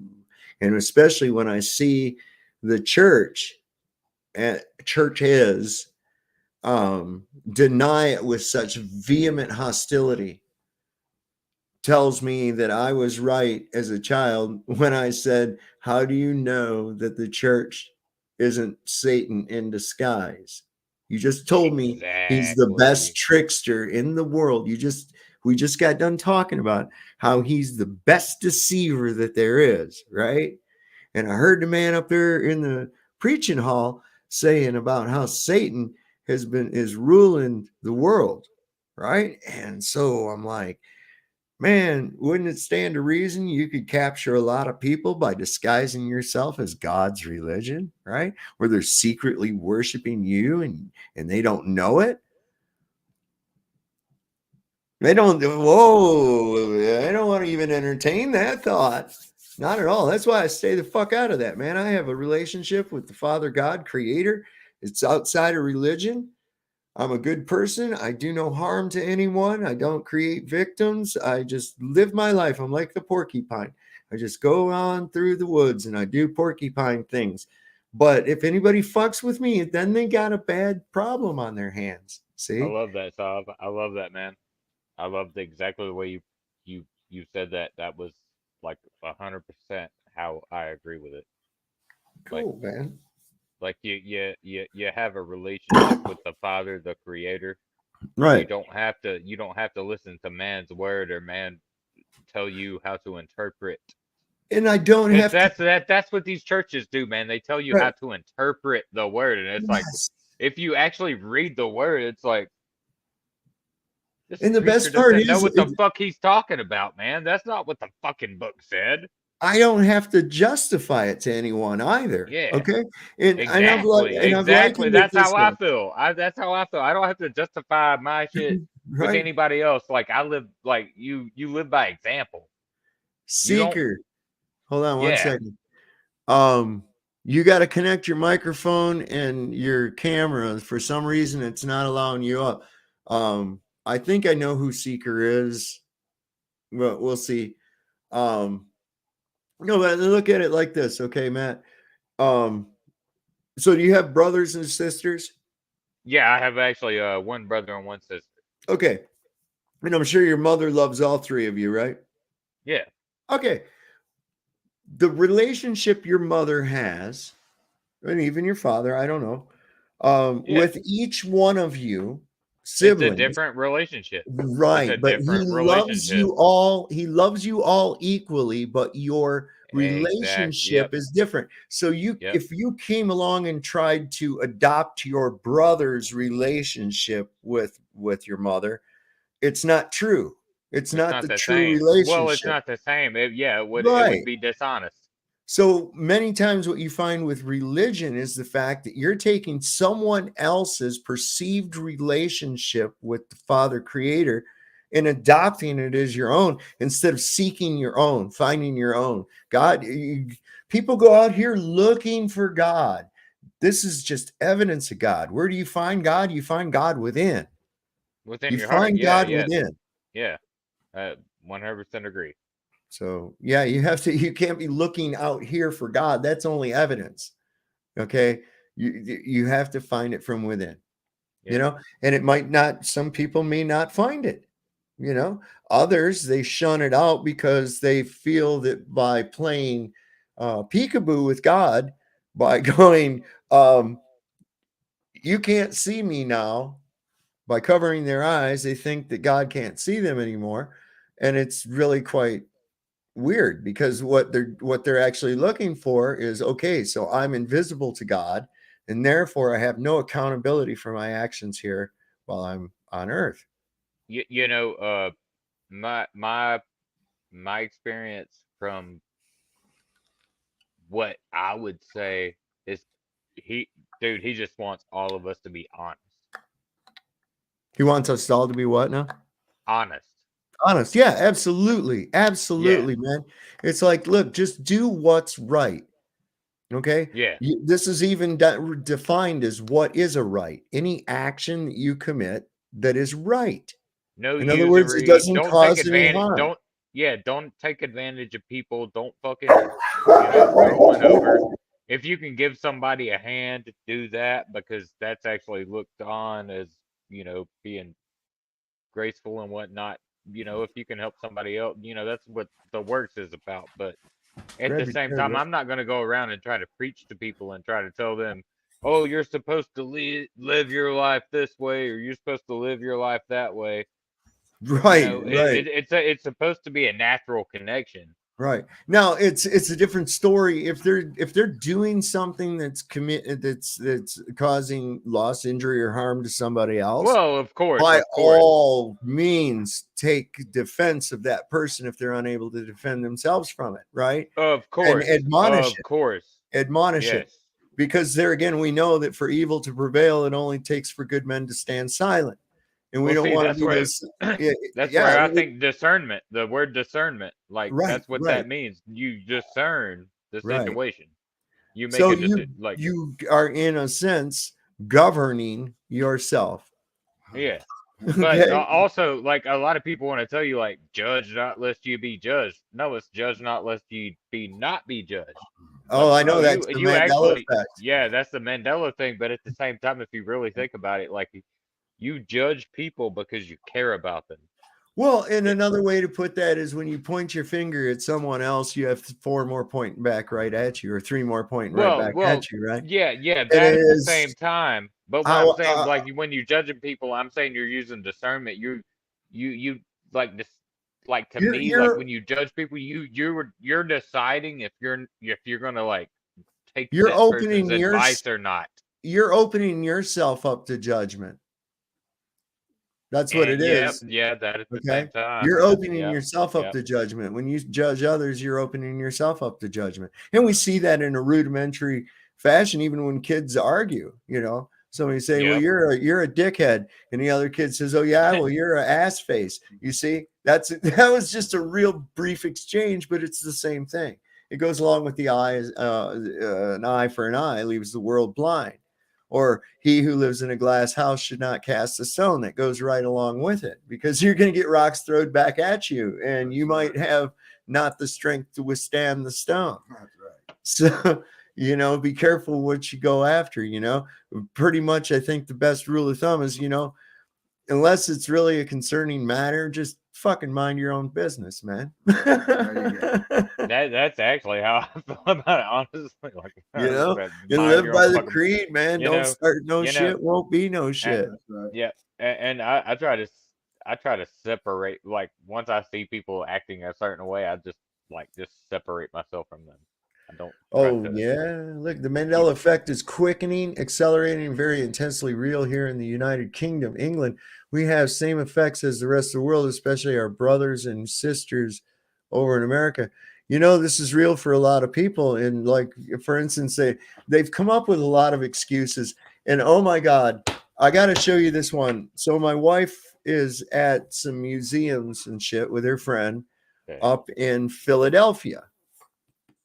And she has posted some pictures, and she sent me one of the Thinker. Okay. Now, what was interesting about that with the Thinker, let me see. I know I sent that to Brian. I'm pretty sure I did. Yeah. He didn't have his fucking hand on his chin, did he? Oh, no. Yeah. He's like this with a hand on the chin, right? The fist on the chin. Right. Oh, but wow. Here's what I found suspect. Okay. So hang on one second. I want to do something with this. I got to rotate it. Now, is this like a replica? Yeah. I mean, of course. Of course. Yeah. Yeah. Okay. So I'm going to save it this way. And let me bring this up on screen, because this is funny as shit. And I'll zoom in so we can read it. So the little placard for it says this on it. Let me see. I got to go there. And let me go here. All right. So the little placard on this thing says St. John the Baptist preaching. Oh, wait. This ain't the right one. God damn it. Okay, all right. So that's who that's supposed to be, I guess. The model of this work. Okay, no, I got the wrong one. Anyway, the thing says that, and the one detail about it was that they were really worried about the placement of the hand on the Rodin statue. And so much so that they carried a little model hand that they put in different positions to decide what. Now, why that detail specifically? It's just like when I found that Jaws children's book, and in there it says the one line, that's always in question. That's one that they gonna included. need a bigger boat. And it's the one, and they included this out of maybe a whole paragraph's worth of fucking words in the whole book, but they had to make sure that line's in there. It's almost like they're trying to fucking cement this shit. See, they're cementing this shit, trying to make this reality so that people go, oh no, you're wrong, you're thinking the wrong way, you just misremember some shit. And one of my biggest Mandelas was like Bernstein Bears, but now that you're bringing back up Jaws, I fucking know for a fact we're gonna need a bigger boat. Yeah, I mean, we're gonna need a bigger boat. Not Listen, man, the fact that they had to make Publishers Clearinghouse put out a video of a guy going, hi there. Most people think Ed McMahon worked for us, but he never did. It's always been me. And he's got this face What about like that Kenneth fucking Copeland. stupid rap song where he's like, I'm gonna need that right? check back.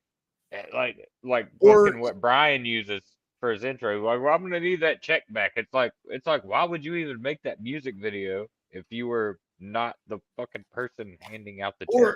Or even Mr. T having to do a Skechers fucking commercial because the T is gone in Skechers. I'm the only T that's ever been in Skechers. What the fuck? You had to go out of your way to make that, and the Sinbad having to go through the trouble. Yeah, the fucking making that fake ass, and they put that But here's flat Earth the thing, clock and all Matt. that shit in there. That was stupid, dude. How the fuck did they get it right? That's got that. Because Nobody's thinking. How did they get it right? Because that was even in the trailer. Because the only thing I'd ever seen was the way trailer. that they would get it right is if they knew. Right. And like Brian pointed out, when they made that fucking stupid fucking Sinbad sketch thing, like, he was older. He was light skinned. He had the fucking little spots on his face and shit like that. Like, he wasn't Sinbad from the 1990s when he played in whatever fucking movies. Hang on. But wait, Moomin Rider says, who would win in a fight, Mr. T versus the Fonz? I don't think the Fonz would hit a woman. I've had a person on my show that intimately knows Mr. T, and Mr. T, trans, is a woman. wow, that's a hell of a claim. Yeah. She knows her personally. I mean, you think about it, I mean, check it out. I mean, Yeah, Mr. T. Yeah. And why is he called Mr. T? Yeah. What Mr. do we Trans. use? What do those people take? Mr. Trans. What do those women take to look like? Yeah, what do those women take? Testosterone. They take T. Mr. T injections. Yeah. T injections, right? Mr. T. yeah. Right in your face, that's baby. For years, never even, I know, right? That shit. My buddy Johnny, he's over here hanging out, but I don't have room for him on camera, so he's just going to be over here like Ed McMahon, who never gave up. What's up, buddy? No, I see him in here all the time. Yeah, he's cool. Yeah, he's all right, man. He's I've known him what I've known you about 20 years, probably. Yeah, 20 years. Yeah. Yeah, I've been here 25 years. Yeah, I've known you over 20 years. Yeah, Shit. 22 probably. Been a long time. He's a fool. Well, yep. No, he's a good guy. He's a Yep, good guy. I'm yep. just kidding. You guys have known each other longer than I've been in the workforce. Right. Well, we're just a couple of old guys live in the country with some common sense and don't fucking put up with a whole lot of bullshit. Yeah, we don't deal with bullshit. We can smell it a mile away, you know. And this guy up here, this Dr. Tony, we go our own way. Yeah, man. He's not really a medical doctor. That's what they call somebody that has a degree called a PhD. PhD. Yeah. Right. So This you know what this that guy stands does for. not have a PhD. Yeah, he's got a PhD apparently. Oh, okay. What, in teaching?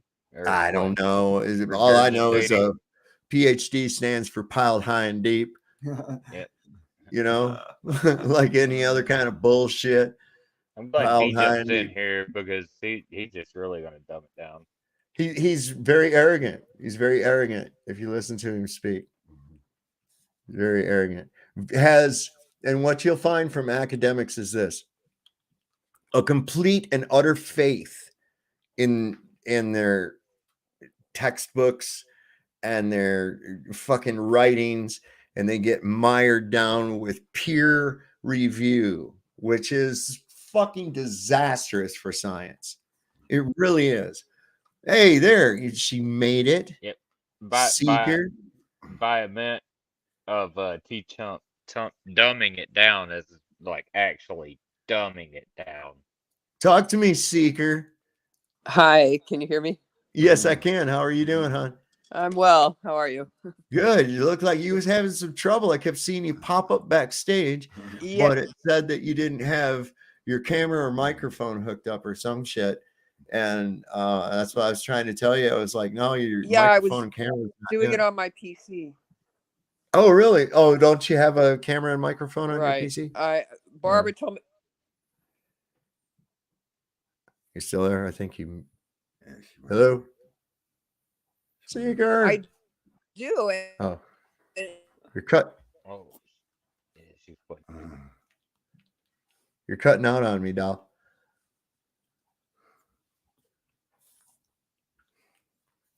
All right. Well, she'll be back momentarily, I believe. Anyway, as I was saying with these academics and with peer review, so who are these peers? These are the peers that have been fed the same curriculum. They reject anything that goes against it because these people's whole fucking lives depend on published papers and government grants.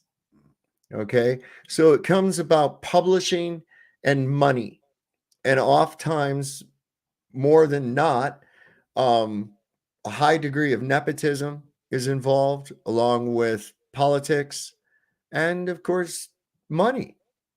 You know, Also, I'd like to ask a question. Have any Yeah. of these guys actually done their own work? I would say probably Tony has probably done, you know, as far as research within a paradigm of an academic structure. I believe he is highly educated, but everybody here at my show knows that how I view the term education. I was once educated and I got better. You know, I recovered from it. It's not intelligence. Okay, memorization and regurgitation of information is not intelligence. And if that were true, then that means parrots are intelligent because they can mimic you. You know, does a parrot really understand what he's fucking saying? No, not a bit, right?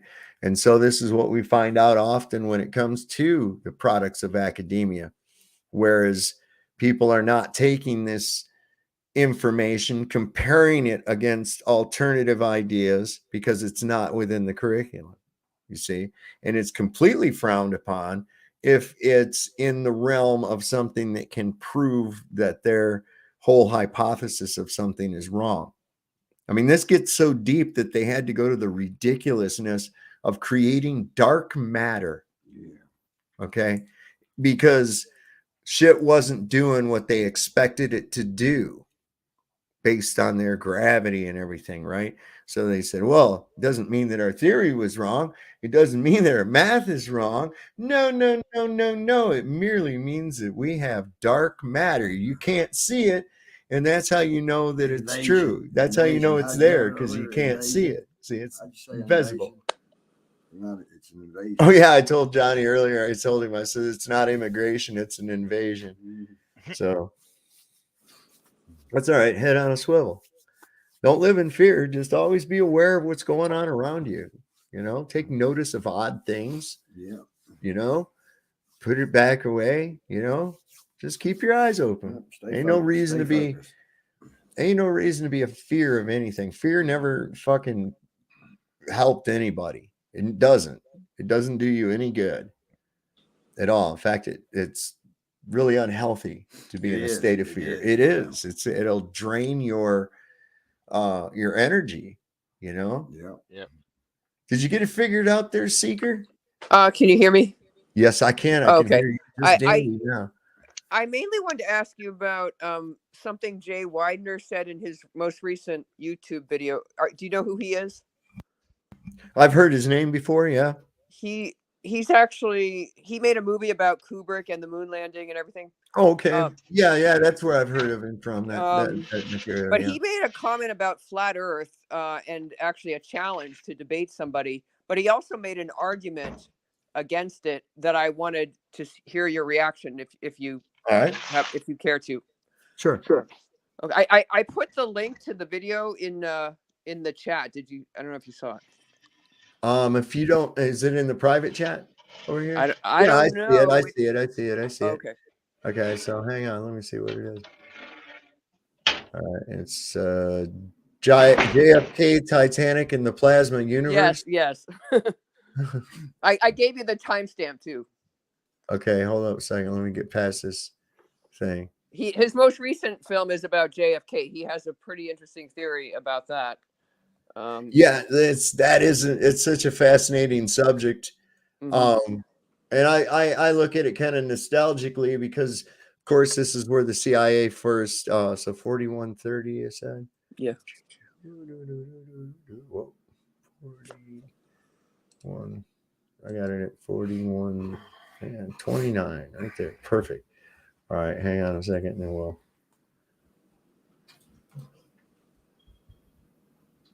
All right. Well, 4131, that's close enough. Let me put this back behind here, and I will share the screen, bring this up, and we'll see what we got. Dun, dun, dun, dun, dun. Oh, it's muted. My bad. It's just fake. There's a difference between the footage being fake and us never going to the moon, right? There's a difference there. And it's normally the latter that people believe and are talking about, but that gets misrepresented and misquoted for people thinking that we never went to the moon at all. Right. And flat earthers don't help that out either, by the way. Because they kind of perpetuate that use that evidence that I got to perpetuate the flat earth, which irritates me. They're the only people that use my evidence that I get irritated by. And by the way, I put out a call 15 times now in the last 7 years to debate any flat earther anywhere. I'm down. No one will take it out. I'm down. They all give me phony excuses and they won't take it up. And you know, it wasn't David Weiss was supposed to debate you, right? And then he dropped out like last minute or something when you guys were getting ready to go on. Yep, we're all getting ready to. I was getting all practiced up and practicing my kicks, and my elbow hits. I'll getting all ready for my M. I'll debate this guy, no problem. Okay. Look.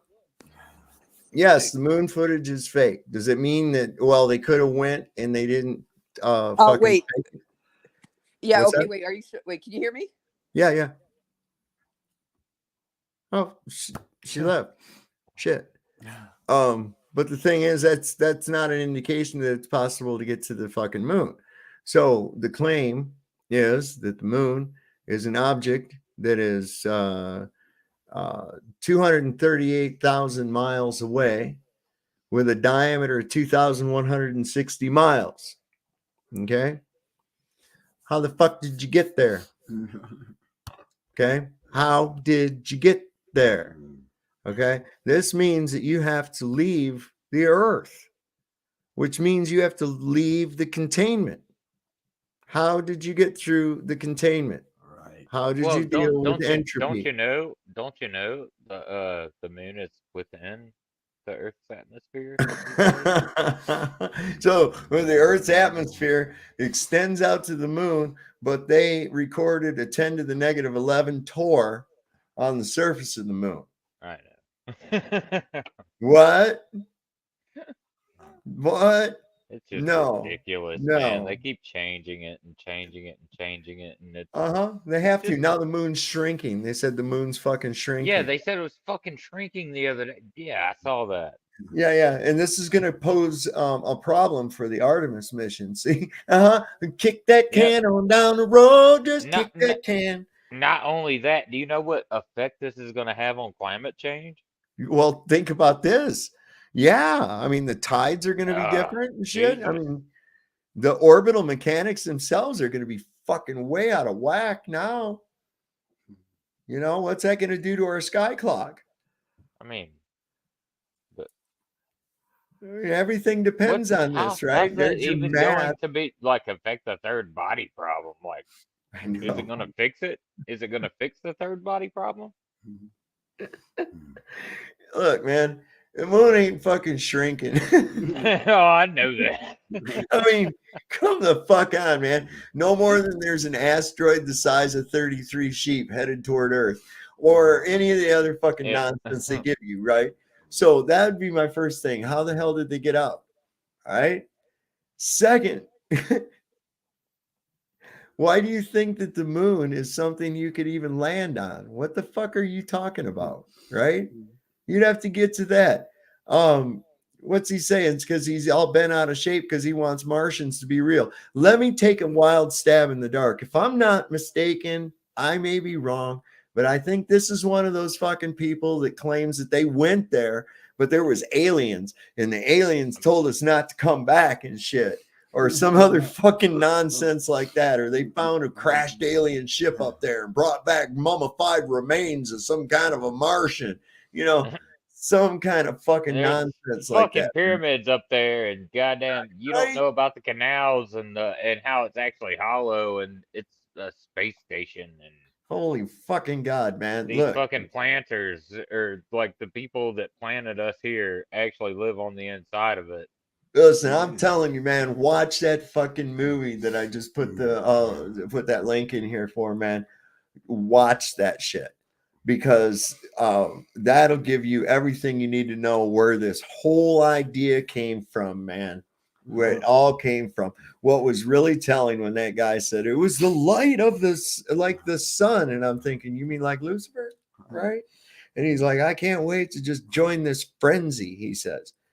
And I'm like, that sounds like fucking influence to me, man. Something going on. Yeah. But yeah, I don't know. Let me listen to this guy just a little bit longer here, and then I'll go back to my other shit. I see Joe Cool has joined us down here. Someplace I saw him in the chat there. Anybody else joined us here? Moomin Rider. I think we put your thing up there. Joe Cool's here. Nick's here. Satan. Yeah, but he's now Stan. No, Stan runs the world, man. No, I'm just kidding. So Access Mondays made it with us too. I just wanted to give a shout out to a few people that have joined us since I first came on. We got Flat Sabbath. I think they had a few people. There's more watching though too on the TVs and things like that are not chatting as well. So anyway, thank you for showing up. Pretty Cool Friend is here. Yes, you are a pretty cool friend. You're special. You're here. It means you want to open your mind. So anyway, let's see what old Jay's got to. He looks really bent out of shape because people are using his shit to why are you coming up twice, Matt? Hello, Matt. Why the hell am I coming up twice? Why are you on here twice? Let me drop you off and then you come back on normal, okay? Yeah. All right. There you go. Is that one working? No, apparently not. All right. So I'm just going to kick that one, kick it. All right. Hit the link again. Come on back up. But anyway, it sounds like Jay's kind of bent out of shape because people are using part of his fucking stuff, you know? And I can kind of understand that. But hey, you know, not really, because I want people to know what's going on, you know? He's probably getting shit that people thinking he's a flat earther and he don't want to catch the smoke, you know? And I don't care about the smoke. I like smoke. I like smoke. Hey, yeah, let's go. And then, oh, can't do it. What? You know, and I said, okay. And, you know, the thing is that, no, my cigarette keeps going give out, me man. 90 seconds. Well, who designed and I'll show you why the earth cigarettes? is They flat. suck. All right. You're standing in Sacramento and you're looking east. No, it's half hour before sunrise. Okay. The sun's going to rise in the east. There's no doubt. Or if you're a flat earther, it's going to be advancing towards you from the east. So we both agree that it's coming from the east. We just disagree on what it's doing. Round earthers say it's rising, or not rising, if the earth is lowering, of course. And the flat earthers say that the sun is moving towards us. Either way. So you're looking east, and east of you, at about 120 miles, are 14,000 foot Sierra Nevada mountains. Okay. So if you're on a round earth, those mountains are over the edge. So when the sun rises or comes at you, whatever you want to say, it rises on the horizon. But if it was a flat earth, then those mountains would be in the way of the sunrise. And so you would see the sun rise above the horizon, eclipsed by the mountains, whether it was coming at you or rising, it doesn't matter.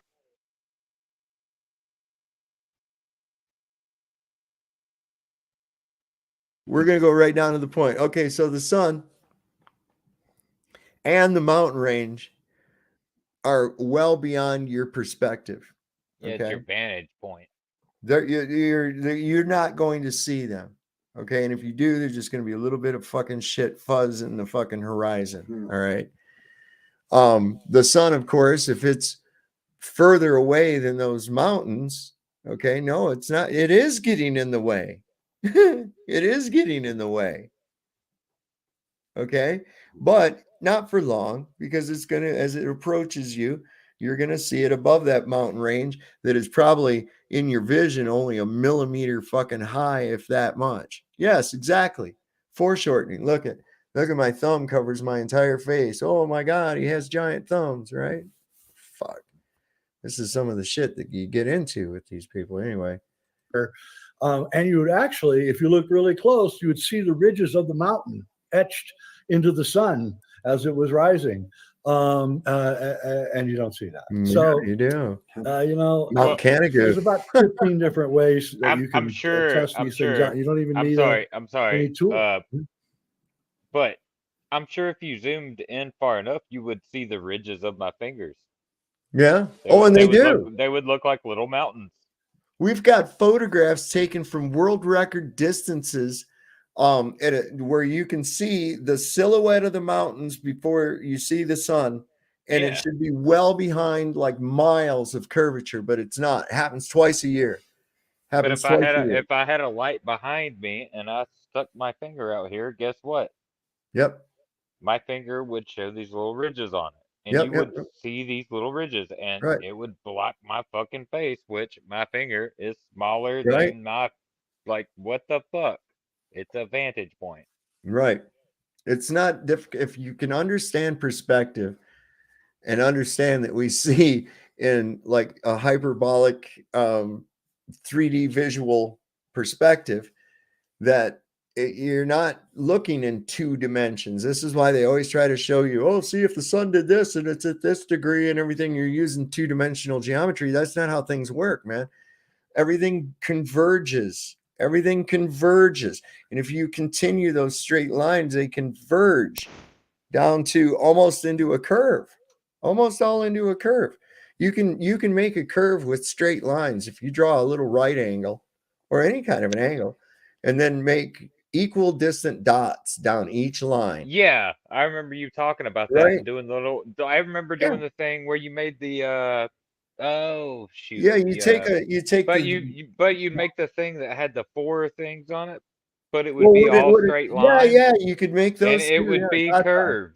Yeah, Yep, it would all all with be straight curves, lines. but it would all be straight lines. Yep. All the way across. But it Yep. would simulate a curve. Yep. Yeah. And Yeah. it's kind of it's a good example as to how that can occur, with our own visual perspective. So yeah, let me see what he goes. This is crazy. Or anything. So the same thing you can do in eastern Colorado. Go to eastern Colorado at sunset. The same thing.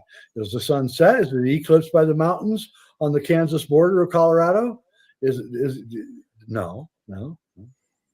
14,000-foot mountains, and they don't see any evidence of it. So this is Jay Widener's thing. Okay, check this out.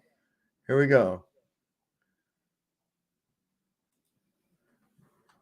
Jay, does he have a name on here? Jay, what's his last name? Widener, whatever. I would love to debate you on flat Earth versus globe Earth. Oops. Don't say debate. Just say I'd like to talk to you. All right. I'd like to talk to you about it. All right. Yeah. Oops.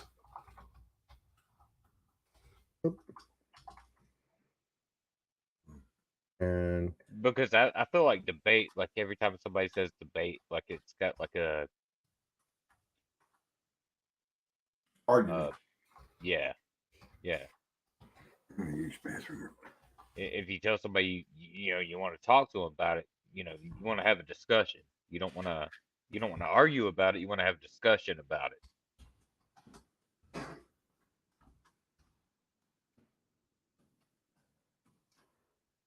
all right. There we go.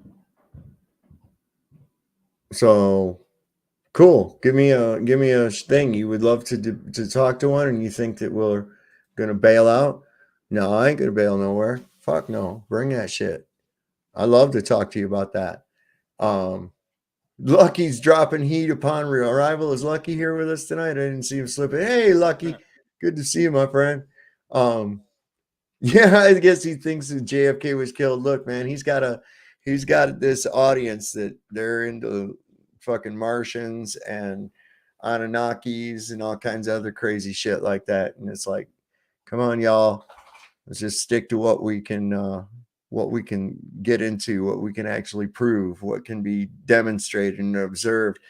Got into big thing there with, oh my God, these people just can't understand this. They always try to say, well, what's the firmament made of? And I'm like, fuck if I know. I've never been up there. And you're like, well, if you don't know what it's made of, then you don't know that it's not there. How do you know it's there? And I says, because you have air pressure. Well, explain the gradient. So you explain the gradient to them. You go into Dalton's law, and you go into where the gases are produced, and you go into how a contained volume of fluid has more pressure down toward the bottom of it than toward the top because of the displacement. I mean, it's just like that's the thing. That's the thing, Sav. They don't accept scientific laws anymore because laws are supposed to be what's proven science that has been repeated and provable, and no matter what differential you fucking try to introduce to the test, like you cannot change the result. When someone comes across, and this is the trick though, this is the trick, Matt, is right here.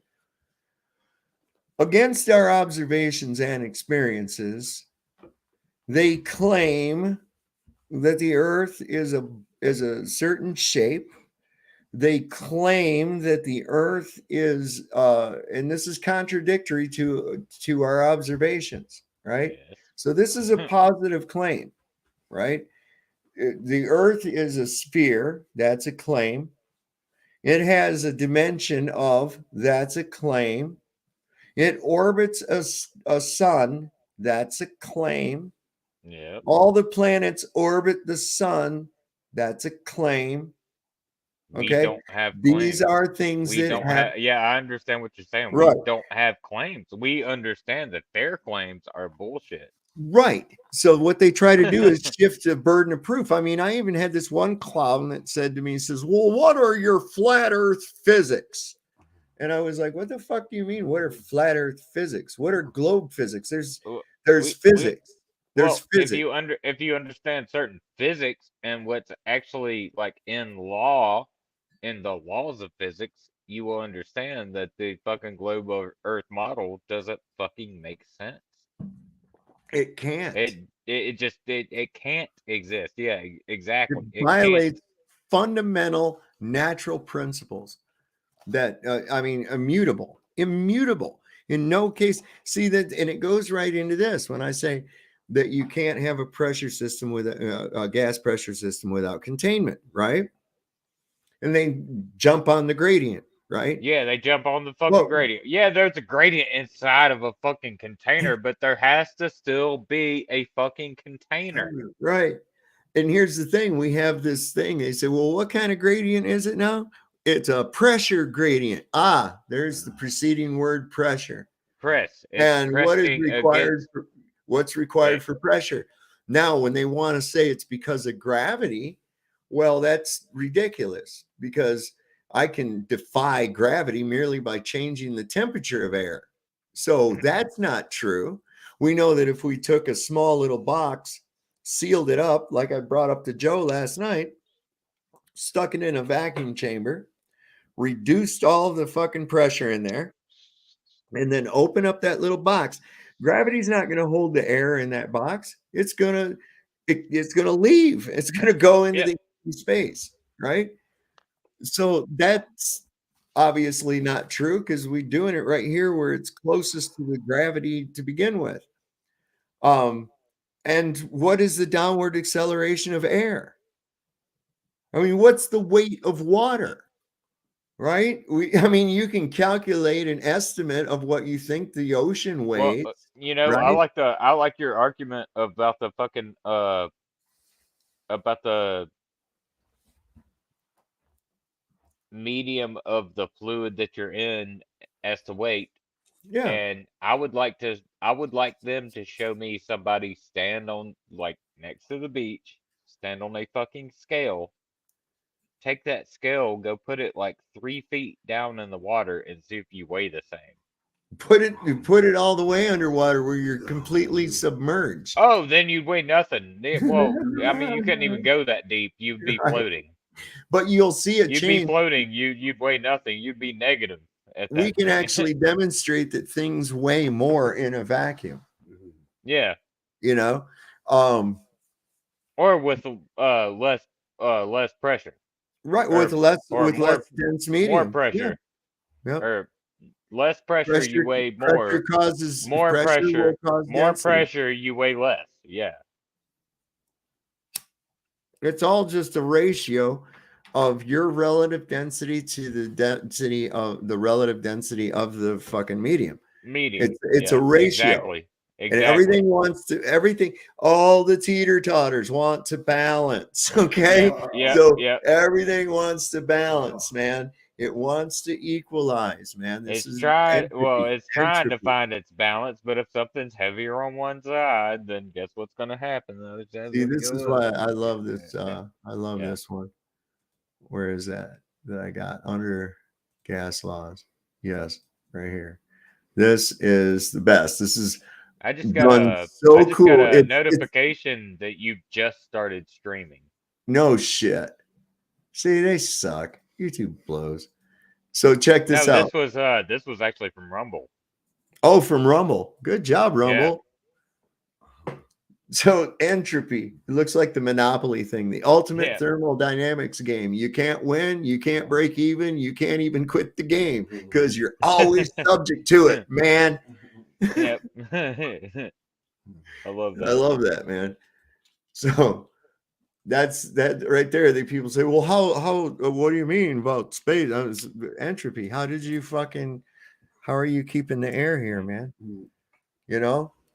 How do you know what the medium above this is? You know, you're saying it's a void, but that's not possible.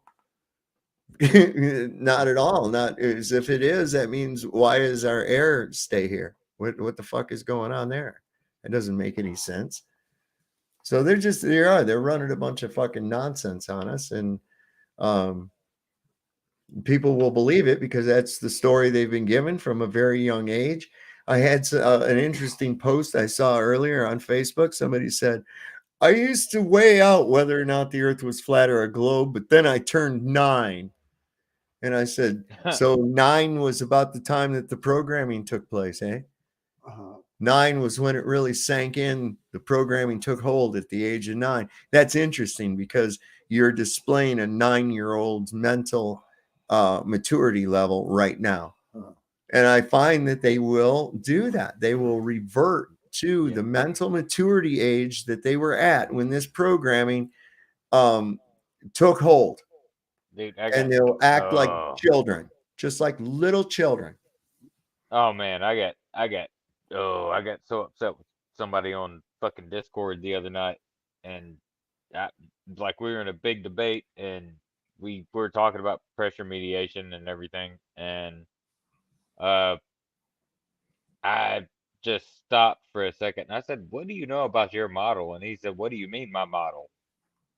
And I said, don't you know you're supposed to have a model? Like what's the earth? What's the size of it? What's the radius? Like what's the circumference? He couldn't fucking answer a single goddamn question. And then I asked him to fucking answer me like, how do you have pressure without, a container? Right. And man, after that, this guy was just like, you guys are just retarded and blah blah blah. And I tried to stay calm. I tried to stay calm so long, man. Just do not. I ended up blowing up, man. As soon as they start going in, listen, this is the whole thing. They want to upset you. Okay. Yeah, that's what I realized. I was like, oh shit, that motherfucker won. He just wanted to piss me off, and I got pissed off. They want to make you mad. Yep. So what I do is when they do that, if there's nothing credible or nothing of any valuable refutation to my point in their response, I don't even acknowledge it. Okay, I won't answer it. I just don't. I'm not going to play that with you. And then likewise, if they get snarky in their little retort or whatever, and they are making a point, I just simply refute it calmly. I don't return the names or anything like that. There's no reason to.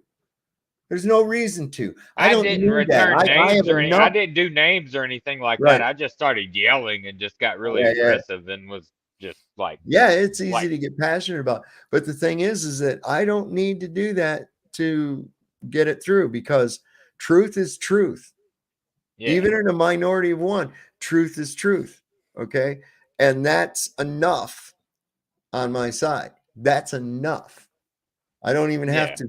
I don't have to lower myself. If your position is so weak that you have to. One thing that I do is I draw the line at calling people names. Like I don't call people stupid or anything like that. Oh, real quick, I wanted to. I do not do that. I want to address Man of Steel says the dude's got a show on Gaia.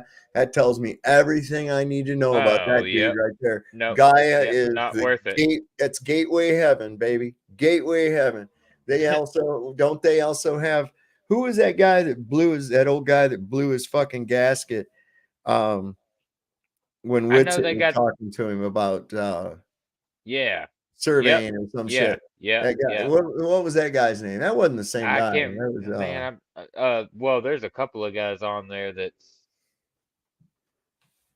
debated flat Earth, but there's some of them that do like the dinosaur and all the ancient, like planted, like human society was implanted on Earth. Yeah. I know. I went down that rabbit hole. Yeah.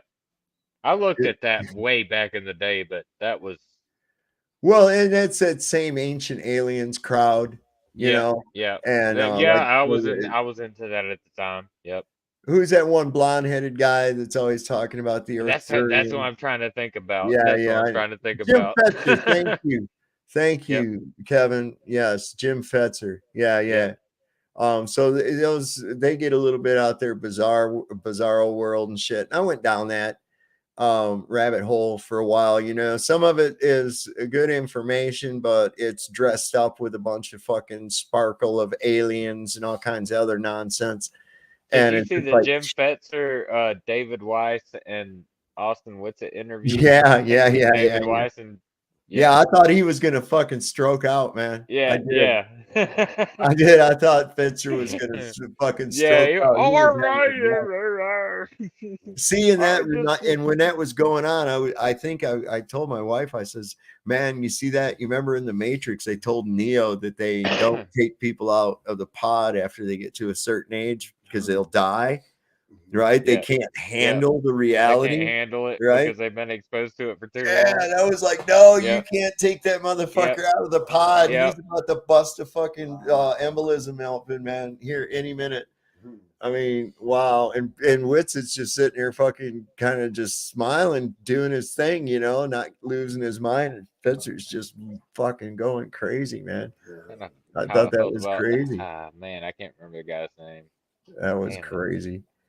There was another guy that man, who was he? He just died recently. Bob Nodell? No, not Bob Nodell. It was Rob Skiba? No. This wasn't a flat Earth guy. He was actually kind of a denier, but he was still like kind of a truther. Oh, I don't know, Historian man. guy. A what? Like he was kind of a historian guy. My buddy actually went to Egypt. Wait. Are you talking about Jordan Maxwell? Yeah, Jordan Maxwell. Yeah, that's what I'm talking about exactly. Yeah, Jordan Maxwell, man. Much respect to that guy. Yeah, he brought a lot. There's Flatzoid's Perspective has joined us here today. Good to see you, my friend. Morning, man. Haha, did you hear the arguments given here? It was insane. Yeah, we're getting into them, and I was just we've gone off the rails talking about academia. Let's get back into this. Yeah. But yeah, we got into some other stuff, and then we just looked at a thing from Jay Weidner, where he said he'd be happy to talk to a flat earther, and I was like, hey, I'll do it. So I commented on it, and we'll see if we hear anything back from him. I don't think we will. I really don't, but it's worth a try. Let's keep up with this here. Sorry, what was the other one? Weather systems travel. All of these speeds are consistent with spherical distance calculations. So it's not just a matter of, people doing. Real quick, Flatzoid, if you're listening, man, real quick. I got a question, and I posed this out here earlier. And it's I think probably just my ignorance, but why do they have a different miles for nautical and then statute? I mean, that to me, it seems like a distance. Here he is. There he goes. You're muted, Flatzoid. Hey, morning, guys. How's it going? Hey, good morning to you. So yeah, just finished my workout and saw you live. Oh, cool, man. Thanks for joining. But so I was doing this debate. Oh yeah, we're looking at this one. We've been doing it. We've been getting sidetracked by different things, and I don't know. We're just having a good time. But one of the questions I posed, and I don't know, maybe you can help me about it. So you got statute miles that we use on land and nautical miles that they use in the ocean. Why don't we? Now Brenda said that was because of curvature of the earth, and automatically I was like, that's stupid as shit, because why wouldn't you just use the same length for miles on land as you do in sea? Exactly, because they keep to the same 8 inches per mile squared. So it would have to be the same. No, the reason they use nautical miles of the ocean is because they use the star specifically to navigate, and that equals to 69 miles per degree, which is all based on optics, because you literally go out and you look at the star. And because you have a field of view and it falls down to perspective, it equals 269 miles per nautical mile per degree. Okay. Oh, All right. okay. Yeah, I can understand. But doesn't it sound kind of like on maybe land? they're so it's not really, it's based on an optical. All right, I dig that. But so is it, so this gives me more cause to think that they're hiding shit within our known world, or our so-called known world. Oh yeah, for sure. I've got no doubts about that, dude. Why is it different on land? Yeah, Do you they see, base that's it- what I said, do- because do they land, base it off of a certain like mile per hour, like how far you travel? Like, do they base it off like 60 miles per hour, how far you'll travel? Like, yeah, because you see on land, you can physically measure the distance. Right. You're using landmarks and things to physically measure. On the ocean, you have to use landmarks in the sky. So it's literally just what you see, line of sight, which means it's optical. Right. Yeah, and see, that's deceptive as all hell. It really is. I Yeah, mean, it- so yeah. then when they're saying, look, when they're saying, well, show me your accurate map, they don't really have one. I mean, at all, nobody would, if they're measuring distances like that. I mean, how in the world? Yeah. But you see, but that's how, because I was actually asked to be in this debate with Nathan against these guys. And I said, unfortunately, I can't make it because it was in a week. And I wish I said yes, because the arguments Tony brought, and well, Jump was just doing his same old nonsense, just being derogatory, saying absolute bullshit, nothing.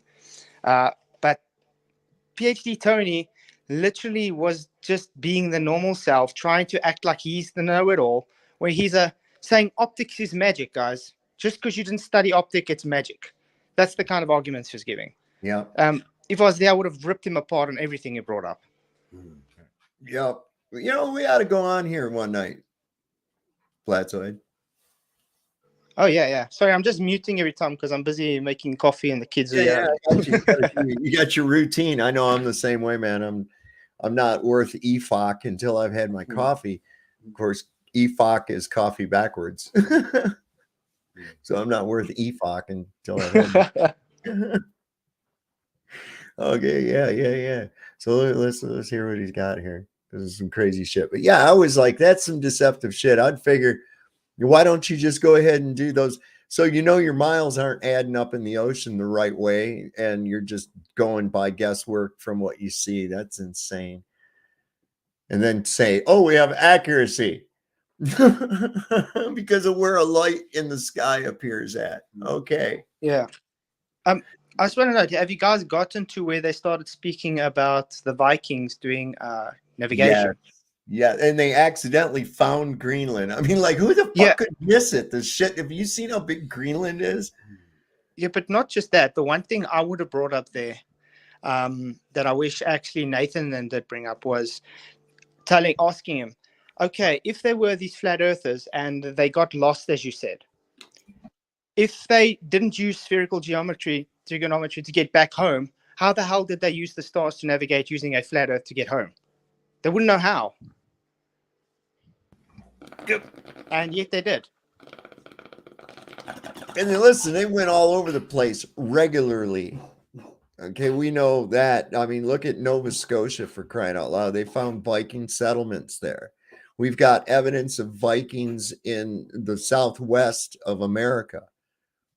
You know, so these people, they're trying to live with this false history story, like, oh, people were really dumb back in the day and they had to do this, that, and the other. And it wasn't until these alchemists came out and started talking shit about planets and crap. Well, then that's when we became enlightened. And that doesn't follow timelines at all. You know, I mean, I have a little thing Oh, it's out in the front room now. I don't know if you saw it. That Nocturne that I got. It's you can use. It's kind of like an astrolabe that you can sight this little hole on it. It's only about yay big, and you can sight this hole onto the North Star. You rotate the inner ring so that it's got the right month set, and then you move this little arm till it points to a star in the Little Dipper, and it'll tell you what time it is. The little sundial I got, you set it for your latitude and you set it for the month. You open it up, you get it so the sun comes through the little sight hole and it shines right on the time date. I mean, this is technology from hundreds of years ago that people have been using. And it wasn't until all of a sudden these guys came out and said, "Oh, no, look, the sun is what is stationary and the earth moves around the sun and all this other nonsense and everything." I actually got this little simple astrolabe, like this little simple brass astrolabe that I didn't know this, but tree guys actually use the same like type of like triangulation, but you just stand back like so far from something, like measure from the base of like a tree to like your foot, or you could do this from a building or whatever. But you just measure back and you just like turn and fucking measure the angle from your eye. So and you just basically use a squared b squared times c squared, and you figure out how tall that building or that tree is. But the tree guys, like, they use the same technology and they don't even use an astrolabe. They just go out there and just like look up at a fucking tree and just know. So this thing here, okay, so behind this little arm right here, yeah, is a little hole right there. Okay. Yep. And you set this inner ring, okay, for what the month is, right, in the day. And then all you have to do is, and then when you move this arm toward that star in the Little Dipper, then it indicates the time right here on this inner ring. Yeah, what's awesome about that is it's just based on thousands of years of observation. Yes. So yeah, it's not based on doing what the globe is like doing, taking observation data and re-engineering it back into a sphere. This is simply just based straight from observational data from thousands of years, because they understood the sun has a location, the stars have a location, and they move around us in a cycle pattern. And that's how they were able to.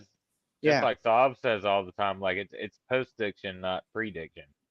Yeah, it's post-diction. It's just patterns that have been like acknowledged for So, thousands of years. We know the pattern. This thing right here is really cool. It's a sundial, right? And what you do is this thing on the other side of it is the latitudes are listed up here. And what you do is you move the center of it. There's a little arrow and you move it to the latitude. I'm at the 38 parallel, right? And then what you do is you set this little sight. It's got January, and under this black here is February, March, April, May, June, July, August. Do you see the analemma? Yeah. You see the analemma? Right? September, October, November, December. And then you set that sight, the little arrow, for the right part of the month, whether you're in the first quarter, the half, or the very last part of it. And then when you open it up, let me get that picture real quick. When you open it up, this is what you get. And I'm going to do one outside. I got to have somebody take a picture when I do this. And then when you open it up, what it'll do is that little beam will shine a light onto this ring. Okay. And it will show what time it is. Well, it shows true time. Right. You gotta, yeah. It shows where the sun actually is in the sky. Pretty, like true time. It's pretty right accurate, but you got to think about daylight savings time. Yeah, like that. So you'll have to adjust for like an hour here and there. Well, see, that's another thing too. These time zones are all fucked up. What was that? I was looking through this thing, and there is A little. See, that's awesome. But you see, the nice thing is, yeah, in the South where I am, we don't have things like daylight savings. Don't have to work that stuff out. They have all this stuff because they work on Greenwich Meridian, and because of that, that sets a reference to why you guys need to have daylight savings. We don't need to have daylight savings. So there's a little look at the Diomedes. This is something I want to look more into. That there's a 4-hour time difference between the Diomedes Islands, and they're like real close together, but they have a 4-hour time difference between them. Yeah, I've seen that. So that's kind of some. They're really hiding a lot, and that thing right there. I was thinking about that. I was like, well, wait. You know, this just slipped past me before. I'm like, nautical miles. Why don't we? If those are accurate, why didn't we do the rest of it? Because we can actually measure it. That's right. And I used to wonder that. How are they measuring their distance that they're going? How do they know how fast they're going? You know, I always wondered why in ROTC we always use azimuthal equidistant map for navigation. So consequently, in an airplane, right, they could be flying in a current, and even though their speed indicators saying that they're doing 400 miles an hour, they could actually be doing 700 miles an hour. Wouldn't you agree? Yeah. I mean, I think this because the ships, when they used to they do it on knots, because that was their only way to tell how fast they were traveling. So they had knots tied to a rope, and that's how they got their knots to know this speed. So it's more an approximation. I don't believe that story. How's that work, though? A knot is a nautical mile. Yeah, but that's how they transposed it into their speed. That's what I'm saying. So they used the knots on a rope to transpose to how far they were going based on the observation that they had in the sky. Okay, I see. Yeah, so that's there again, and that's all right. I dig it. But see, that's really weird too, because you know there's some weird shit that happens with those observations in the sky, and that's what gives me pause to wonder what medium they're actually in. You know, and as I've showed before, the refractory element involved with if you've got something in water and you're looking at it through a lens, as you change your perspective, it changes, but the relative position of it doesn't. It doesn't match what you see. You know what I'm saying? I mean, it doesn't match where it's actually at because you're getting this refractory effect. That thing I've got where it shows. I got what you're saying, Sav. You've traveled so far, and how do you know how far you've traveled as opposed to how far the fucking sky's traveled? All right, so is that what you're trying to say? Well, it's kind of like this, right? Where is the guy in the pool? Where did I do with the guy in the pool? Yeah, the guy with the where you turn to the side. Yeah. He's in a curved pool. I just had this thing up. Damn it. Yeah. Let me go back here and go pool. Come on. Nope, nothing in there. Jesus criminally. Where the hell did that go? One thing I want to know though, how can you really determine that the distance over water is the same as distance over land though? I mean, when we let's say do trigonometry with land features like the tree that was spoken earlier, how do you know you can do the same trigonometry over water? I would honestly say that we can't accurately measure all of that. Oh, here it is. Because of the fact that there's also that video of the aircraft. I think Taboo Conspiracy put it out. The guy it was the pilot that filmed the skyline and the stars and how the Milky Way was right there in their. It was basically in their perspective the entire time.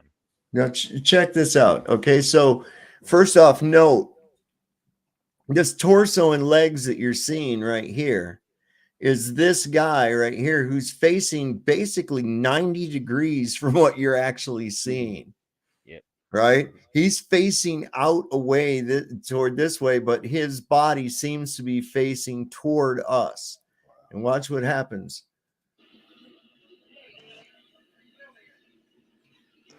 But Solve, if it's a globe, that's exactly what you're seeing. It's real.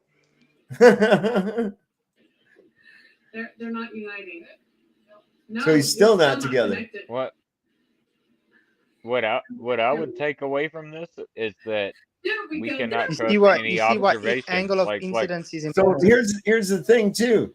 As he gets closer, you can see that this effect gets more and more and more, or less and less and less the closer he gets to it. You're getting a closer perspective. But when we're looking through, so I just wonder, just like our Bible says, that the waters above and the waters below. And it just like clicked when I saw that. I was like, oh shit.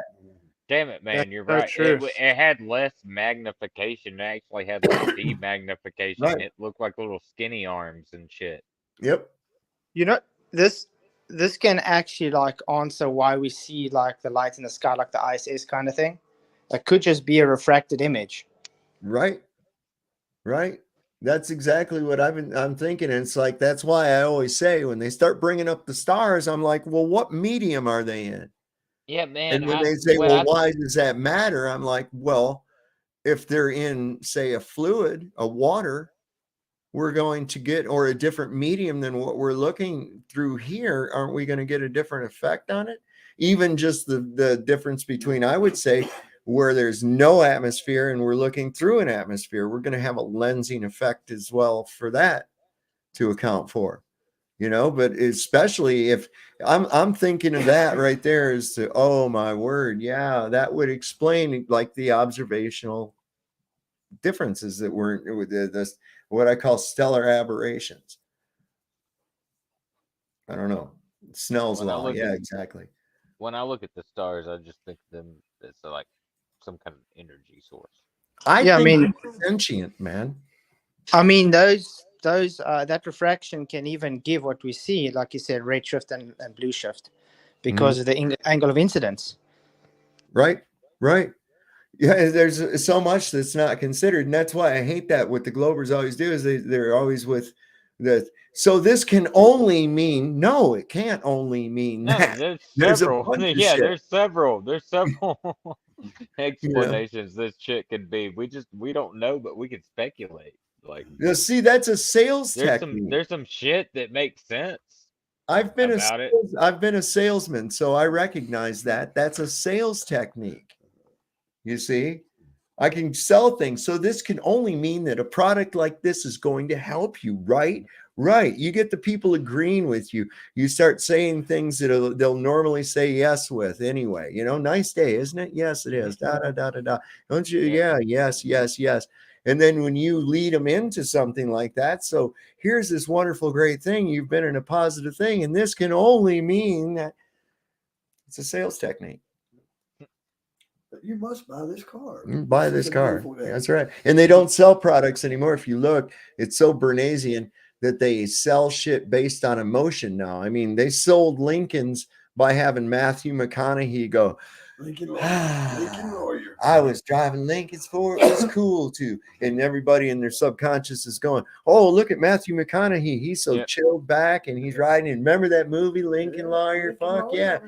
I mean, wow. It's all based on that fucking space. Like they even did a fucking space commercial. It's like we don't even need to go to space. We just need to be grounded. But see that with the space thing, they love giving false advertising. Exactly the same. All the while, they still. How long have they been advertising Artemis people going to the moon? And they keep on winning. So when it's time for them to actually go, apparently, it gets. Now there's something else wrong. They have to postpone it again. But they still advertise it as this great conquering the universe. People are going to the space. And then when you go look at their archives, no one can go past low Earth orbit. Right. It's like, what the hell? No, they keep kicking the can down the road, man. They've been doing it since I was just a kid. I remember watching the Apollo mission, and it was a big serious thing. My mom told me, my God, look at there, David. They put people are on the moon right now. And I'm like, holy cow. And I can remember being outside and looking up at the moon and going, man, there's people on there right now bouncing around and shit. We saw it all on TV. That's incredible, right? But I was 5. Big old rockets. I was 5. So it appealed to me. My grandfather, he didn't buy it at all. And of course, my dad was like, "Oh, well, he's from the old days, you know, they weren't very well educated and this, that, and the other." And I'm like, bullshit. I looked at my grandfather's 8th grade final exam, and I dare a college graduate to try to pass this thing. I'm not kidding you. Yep. My great grandpa, he told my dad the same thing. My dad like went over to his grandpa's house and told him, he was like, "Did you see that man landed on the moon?" And he laughed at him and told him, "Man can't land on the moon." Yeah. Well, this is why it was very imperative that they actually up the agenda of weaponizing the term conspiracy theorist, because there were a lot of people that weren't buying it. Third You know, generation knows better. and yeah, once they, once you've made it a part of history, you can sell it as truth. Right. But to the people that it's happening to at the time, there was a lot of opposition, a lot of people saying, no, they never did that. They took our money, they wasted it. There's no proof they were really there, blah, blah, blah. And so, of course, the CIA has to throw their own people out there with their own conspiracy theories, right? Give them a lot of publicity so a lot of people listen to them, and then have them say something fucking wacko. Then they're saying, see, these conspiracies are just wacky people with tinfoil hats and shit. And that's how they Yeah, did but it. what do you think about like Buzz Aldrin saying that shit? Like, Well, they don't care. Buzz is a drunk, and they don't care. Yeah, They say, you yeah, know. he's just fucking yeah, drunk. but what do you think about it? What do you think about it? I think he's telling the truth. I think he Yeah, I is. think he is too. I think he's I like, think he's I think he's drunk. fucking depressed, and he's like, God damn it, I He's- just got to get this out. I think his But I think conscious he's is still. one. Yes, Flatso, you're right. Go for it. What did you have to say it again? Sorry, I didn't mean to cut you off, man. I didn't hear you. I'm just saying, Oh, I you're think his conscience is haunting him, and so he's a drunk now to try and drown his depression based on this, because he can't keep the lie up. Well, and the you know what else I think too is that the alcohol gives him hubris to be able to go, watch, I can say this and these dumb fuckers won't care. Yeah, You know? I kind of thought that same thing, because I kind of feel like they would be like, well, look, he was just drunk. Yeah, Yeah, he's just a drunk anyway. Yeah. Who's gonna listen Yeah, to you? He had too like much- that's the excuse. Like why did Buzz say that? Oh, he was drunk. Yeah. Yeah. Obviously, did you not see him? Like, he didn't stop fucking talking on stage. Look, I'm sure that Like, they've got him. I'm sure they've they got tried him. to take the mic out of his fucking hand 3 times. I'm sure that they've got him, under a certain amount of control. Of course, absolutely. And let's take a look. Do you know what his mother's name was? It was Luna or something, wasn't it?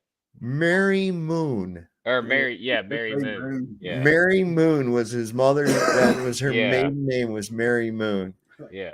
And also MM turned sideways is a 33. I mean, there's a whole bunch of shit involved with this whole story, cockamamie shit. But I do believe these people were threatened. If you've ever seen, I mean, look at them at their interview after they just got done. You see people come down from Everest and they're like, "Fuck yeah, we did it, man." No, these guys are sitting there like somebody shot their dog, you know? And it's like, holy crap, man, what's going on with this? They were, and I feel like they were threatened. And I don't even know what happened to Collins. What happened to Collins, man? Like, I know that Buzz and fucking Why would they run Pure Oxygen in the first place? Armstrong, they both See- turned into alcoholics. And Well, listen, did you ever see the movie Capricorn 1? Maybe once. Okay, that right there will lay it out. Because look, in that scenario right there, to keep them from talking, they made them die on re-entry. Oh, what happened to Flatzoid? Don't leave, bro. Capricorn 1, they made these guys die on re-entry. That's what the story was, right? But these guys got out. Well, at least one of them did. Thank you for coming on, Flatzoid. If you got disconnected accidentally, go ahead and kick it again. There he is. There he is. So it's real easy. I mean, a lot of times these deals come along with this. Look, We're going to give you fame, fortune, a whole bunch of money and shit. You just play along with the game. If you don't, then your family's going to die in a fucking plane accident, or, you know, they don't have to threaten themselves. Well, I don't even think they threaten them. I think they say like, we'll give your family all of these things if you play along. Like as Right. long as you play along, like your family's gonna be taken care of. I don't know, man. Yeah, well, there again, but if you don't take the contract, then you're going to die or your family's going to die in an unfortunate accident. So you can either have all these benefits we offer you or suffer. And we'll make you suffer. We can make you rich or make you suffer depending on your decision. And that's usually how these things go on. Yeah, I You know? believe that. Yeah. So let me get through a little bit more of this. We'll see what's happening. Yeah. Feel free to chime in, Flatsoid, if you hear some shit real quick. I'm gonna go take a pee real Everything quick. travels everything travels as though the Earth is spheroidal. That's false. Matt, you mind if I jump in and just ask some about this? Oh yeah, I'm listening. I'm watching what's going on. You're doing great, man. Let's move into Okay, 1 minute so- time rounds for each side so that you guys Yeah. can make sure you're bouncing back and you're not throwing too much stuff out there all at once. So 1 minute on the floor. Just to continue with this with you, Tony, about so they knew the distance that they were going to a land, but they didn't know where they were going, and it was the first time they had sailed using this craft, first time taking this route due to weather conditions, first time going to an unknown location, but they also knew it. I don't know if I'm misunderstanding you there, but if So they know the distance- nobody had. So it's not that where they were going, nobody had been. It was where they were, nobody had been. All right, 30 So seconds on nobody had been on Elephant Island before. They were trying to make Elephant Island to South Georgia. Nobody had made that journey before. All right, another 30 So seconds they there, Nathan, with were- that clarification. Was there people there on Yeah. Elephant Island? I mean, they didn't just grow there, I'm sure, you know, so But I mean, this is my point earlier where I said, okay, all fair enough. They were lost. They got to Greenland. Okay. So they so-called discovered Greenland. By the way, T-Jump, this is a flat earthers, Vikings are flat earthers. They discovered Greenland. He said later on, flat earthers never discovered anything. But anyway, how the hell did they know how to get home if they weren't using spherical geometry? As they say, that's how you do your navigation. Right. I mean, if they use if they didn't use spherical geometry and they claim you can only use spherical geometry to get to your destination, how did they know how to get home? What I was taught in school, and they never explained how they did it, but they taught us that they used the stars. They actually did say that they looked at the stars, and that's how they knew how to navigate. Yeah, they Yeah, would have you- had to use the stars. You can't use just the sun. Like The sun's position is yeah. merely going to be so you know what time of day. Yeah. Look, you can they use- said, nighttime navigation. They said they navigated at nighttime to. Look, you can use the sun in the day, but the sun's just going to give you a bearing, really. So you know, Right. because you know Yeah, the sun yeah. rises in the east, sets in the west, Right. and you know if you're going north or south. But at nighttime, it's more accurate because you got the actual stars in a certain location at a Right. certain Exactly. time. Yep. It seems like I remember asking about that in school too, about them, and their excuse was, and I didn't see any verifiable evidence of it, that they just kind of sailed generally in that direction, and then by knowing what the coast looked like, know whether to go one way or the other. You know, I'll tell you one thing, and you probably know much more about this. One thing like exercises we used to do in ROTC, we would take a compass and we would find our our bearings and our azimuths and whatnot, and we would map out areas and have to track them using just a compass, like not actually looking around at our area, but looking at the compass. Yep. I think we did this in the Scouts as well. Yeah, and we would come back within like 3 feet of where we started from. Okay, so Flattoed, I put this link back in the private chat, and I'll put it out here in the regular chat for everybody again too. I'm watching this thing, Helio Sorcery. It's this movie. I think it came out 2022 or 2023, so it's not that old. Really goes into Copernicus and Newton, his obsession with Hermes Trismegistus, and wow, is it ever enlightening, man? You know, you really start to see where the influence for this it's actually fanaticism, man. It really is. It's exactly that. It's a section cult that, because they had a belief, they somehow managed to flourish their belief system straight through society. And it all started from a faction. Mm-hmm. Oh, it's fascinating, man, because when you start hearing what these people were saying, I don't know if you weren't here earlier, but I showed real quick, bring it up because I had it on my wife's. I know I sent that to her. Oh yeah, wait, did I bring it up in my downloads over here? I think I did. No, I didn't, so I should. Anyway, this was in reference to what John Calvin was saying, and this is really interesting, man. He said, let me stop this screen and bring this one up real quick.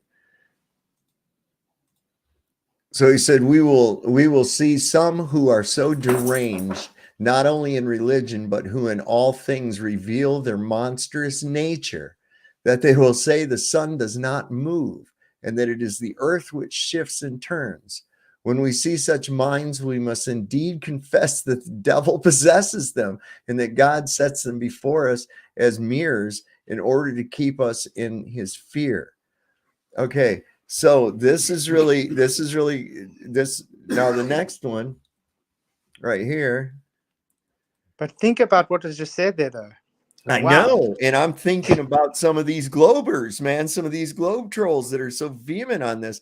And this one really get me. And think about what the pure sun, what he's actually thinking. And when he says shine, okay, a very few days after the pure sun of that most wonderful study began to shine, nothing restrains me. It is my pleasure to yield to the inspired frenzy. It is my pleasure to taunt mortal men with the candid acknowledgement that I am stealing the golden vessels of the Egyptian to build a tabernacle to my God from them. Far, far away from the boundaries of Egypt, I cast the die and I write the book. And that was Johann Kepler. I'm like, whoa. Wow. Yeah. If it doesn't shout cultist, then I don't know. Right. And this is where this is born of. And which one of those guys is one of these crazy guys that's got that dude, he's got a whole bunch of these so-called great people tattooed all on his body and shit. Which guy is that? There's one of these globers out there that I think it might be Simon Dan that has Simon Dan has science tattooed on his don't you think it could be Creaky Blinder? That guy's full of tattoos. I'm not sure. Might be one of these guys. He's got like a whole big, like of their faces of like Copernicus and Newton and Einstein and shit. And I'm thinking there's something wrong with a dude that's got pictures of other dudes tattooed on him, man.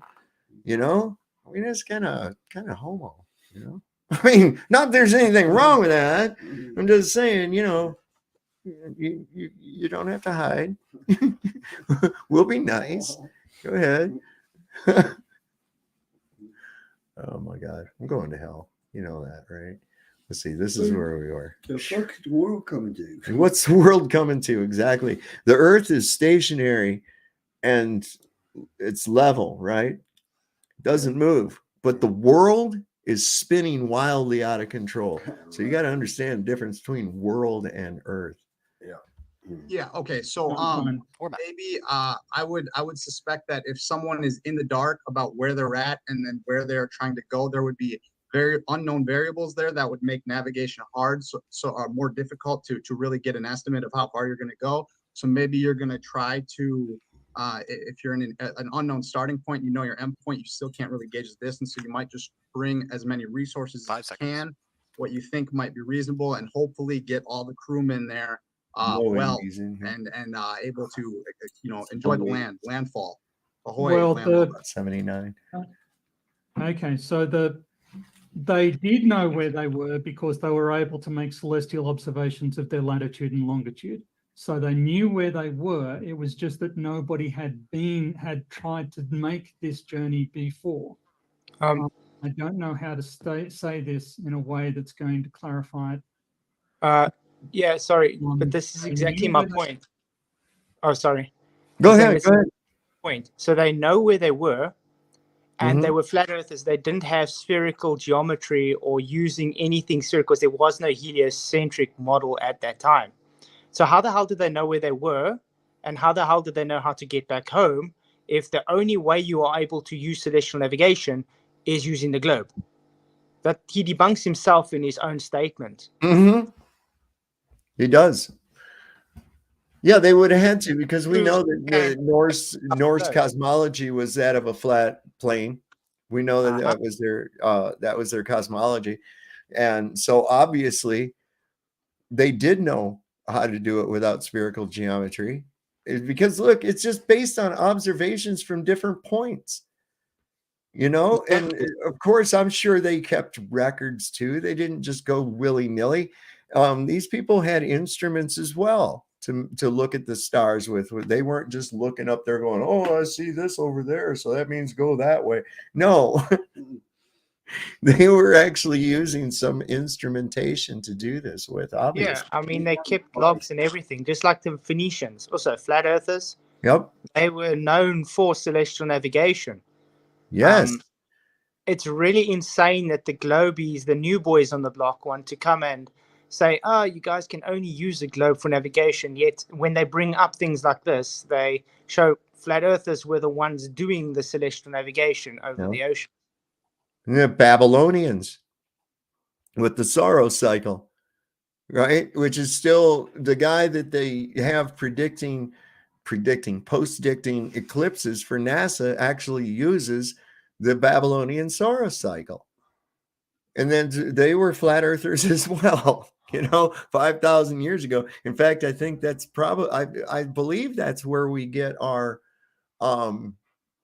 naming. That's who named the two tropics, because that happened, well, we know at least over 2,160 years ago, because it was in the age, let's see, yeah, it had to be in the age of Aries. Yeah, it definitely had to be in the age of Aries. So it was well over 3,000 years ago.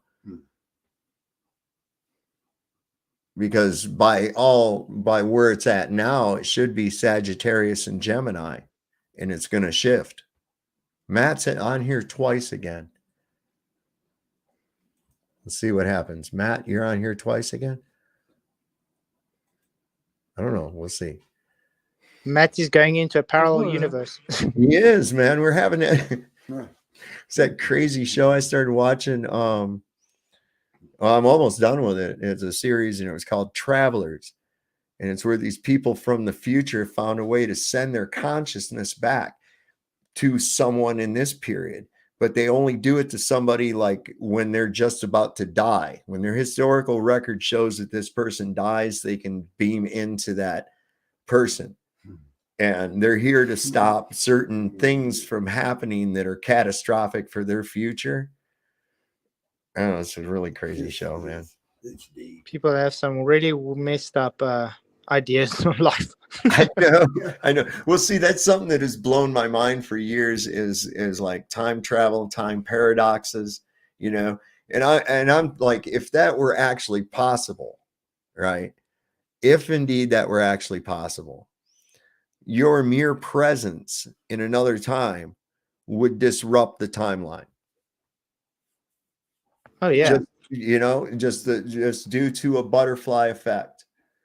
I mean, I used to love the butterfly effect movies though.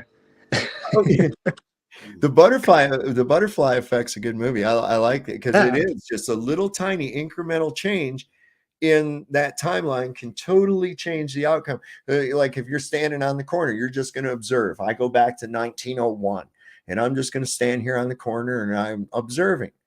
Well, someone else walking down the other side of the street I wouldn't have captured their attention any other time because I wasn't there.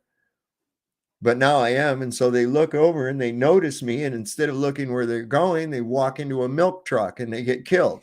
Okay. And so, oh shit, come to find out that was my great grandfather. Fuck. Now what?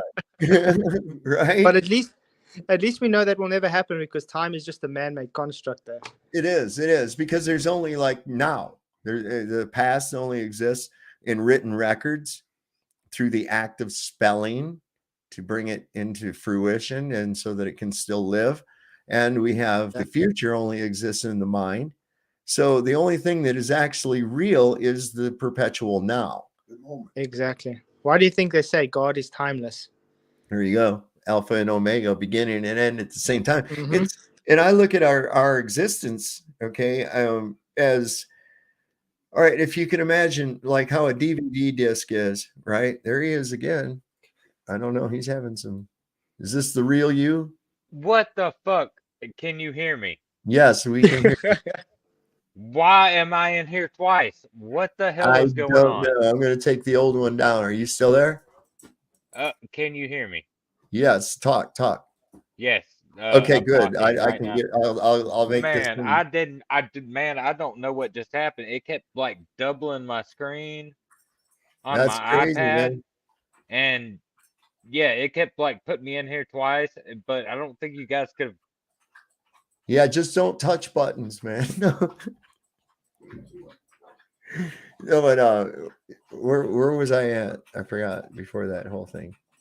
Something now Flatzoid jammed. Now something kicked out Flatzoid. What happened to him now?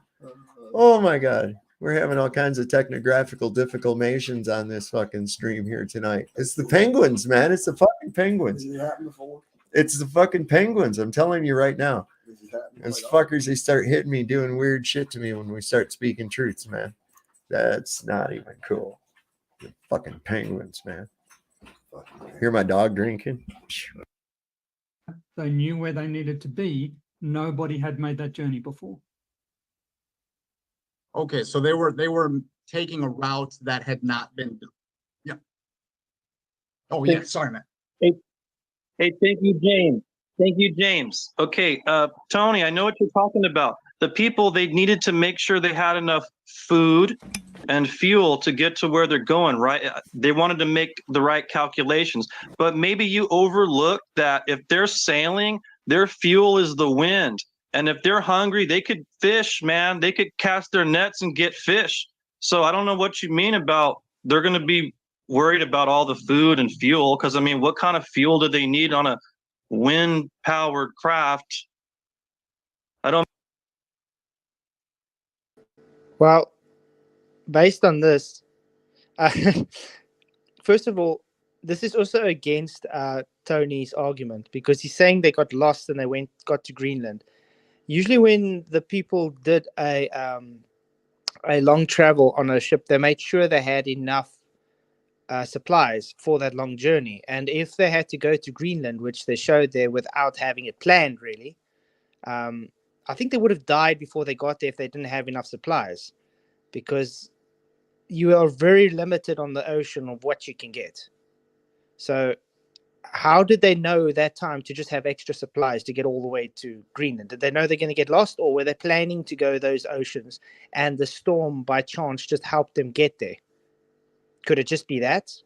And now they're divining by saying, no, they just entered the storm and by luck they just got there. And so because it's fear, they know how to get back when they're actually just flat earthers. Really weird. It just doesn't make sense. Anything Tony's trying to bring up here, it doesn't show for the globe whatsoever.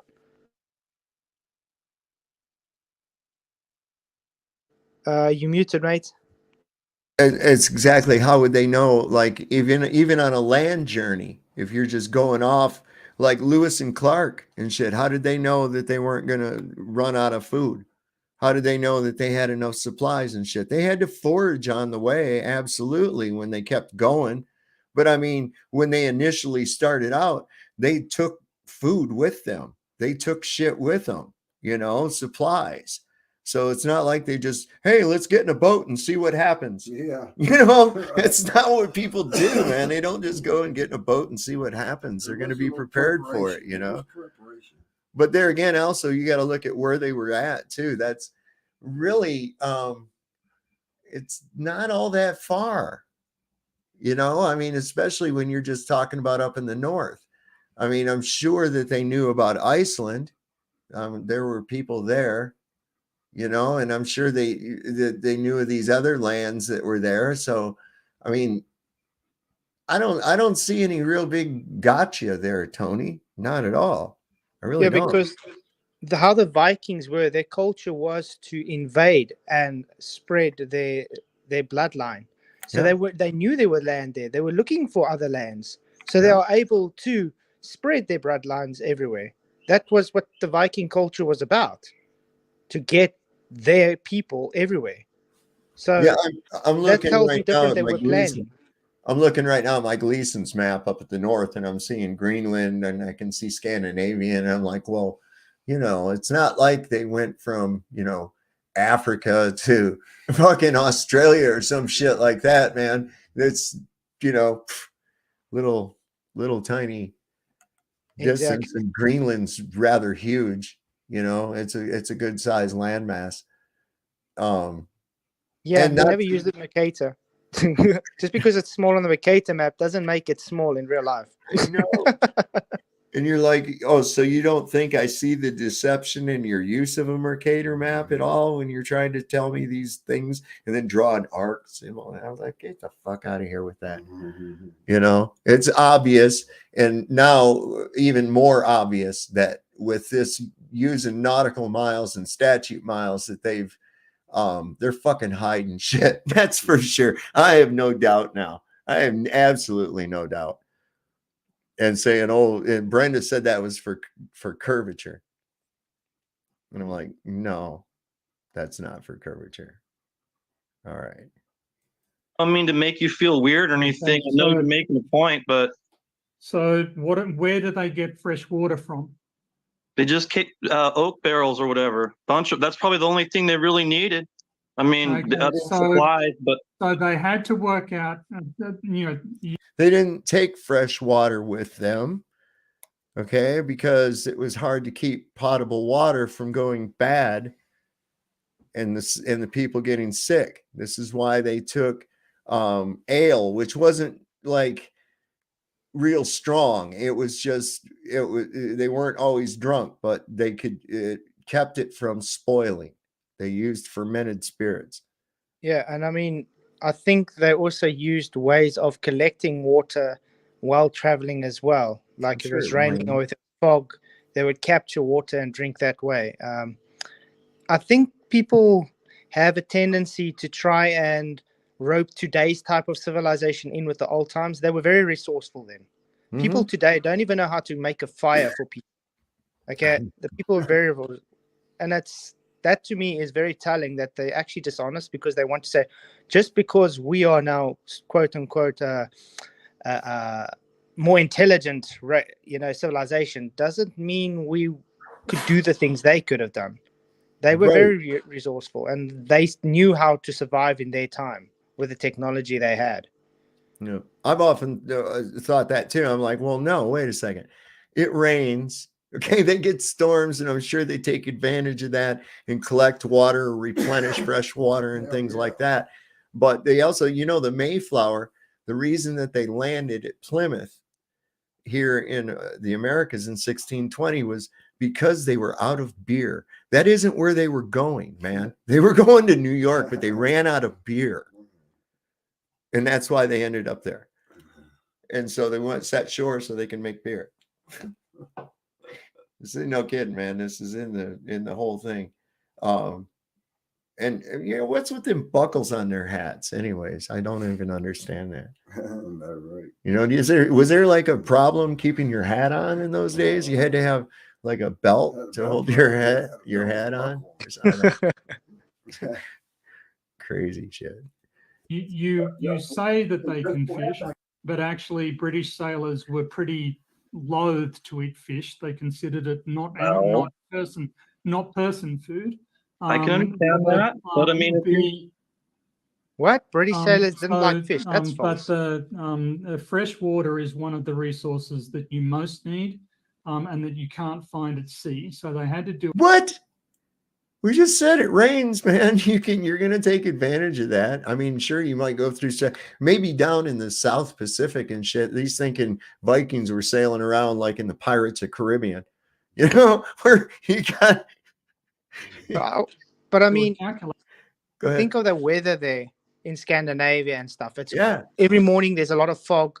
It's cold. You're going to have a lot of precipitation. So you're going to be able to pick up all the water dew every single day. So you got fresh water every single day. Yep.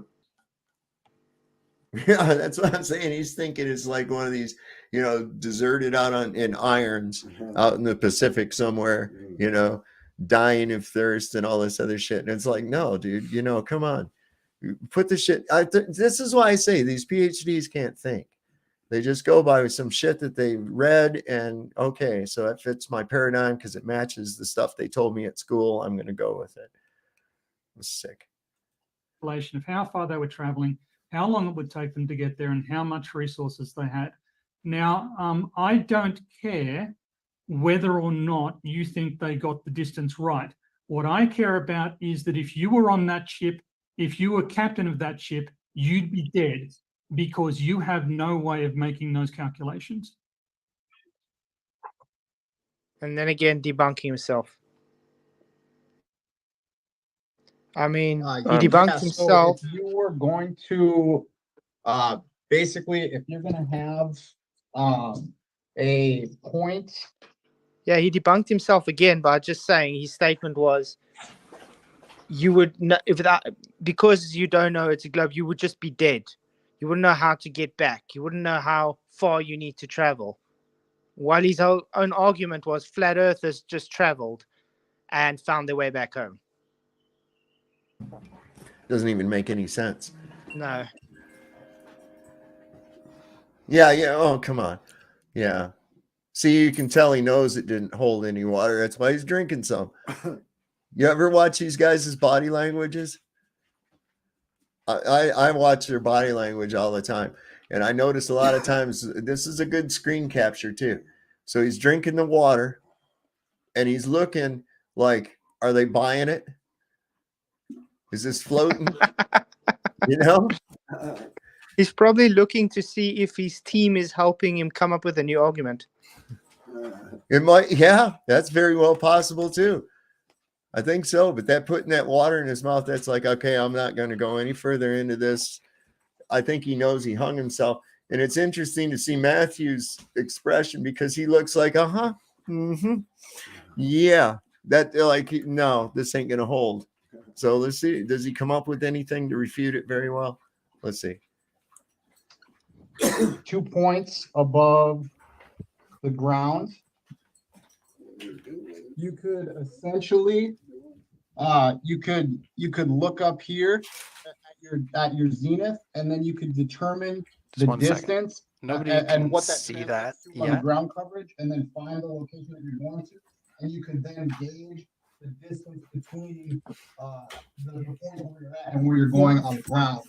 Yeah, you're Like you're a talking door about frame. celestial navigation. You're talking about using the fixed stars to know your location on the non-rotating level Earth, right? No. That's exactly what I think it is. I mean, that's like a life No, and death gamble that, it's you know. not. Well, you see. What I'm talking Okay. about is if you know your location here and you know where you need to get to there, how do you calculate the distance between them? And you drawing a diagram like that doesn't actually help, because without extremely precise chronometers and ephemerides, you don't know what star is azimuthally above your destination. That's false too. Any thoughts there, T-Jump, before we pass it over? Can you show me the Vikings or the Phoenicians using chronometers and and ephemeris? No, they No. literally used their hands to figure out how high it is above the horizon. They used things like crystals to get the refractive angle. Guess what all Mhm. these have in common? Angles, guys. That means they trigonometry. They use triangulation to Yep. get their position, which means not a globe Earth. Right. This is the thing is they always there are no arcs in a triangle. Okay. That's something else. That's a spline. Okay. When you've got two angles connected with an arc, that's some kind of a spline. An angle is two lines, the vertex between two lines. That's all. Now, this is where they try to confuse the shit out of you, is because arcs are measured in degrees and angles are measured in degrees, but angles are not arcs and arcs are not angles. All right. Wow. Just like this tangent level, what do you call it, Flat? So the donkey dick tangent. Yeah. Donkey dick, Sean Hawkins donkey dick tangent.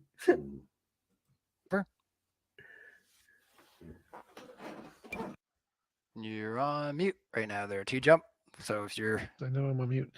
No, I think it's a complete waste of time. I'm not really interested in this specific topic. It's like flat earthers can do nothing. They've never built anything. They've never traveled anywhere. They never discovered anything. This doesn't work. It's a complete waste of time. The globe earthers do. We discover things. We make Wow. progress. We change That's the false, world. TJ. T-Jump. Until the flarfs can actually do something with their... Oh, adverts.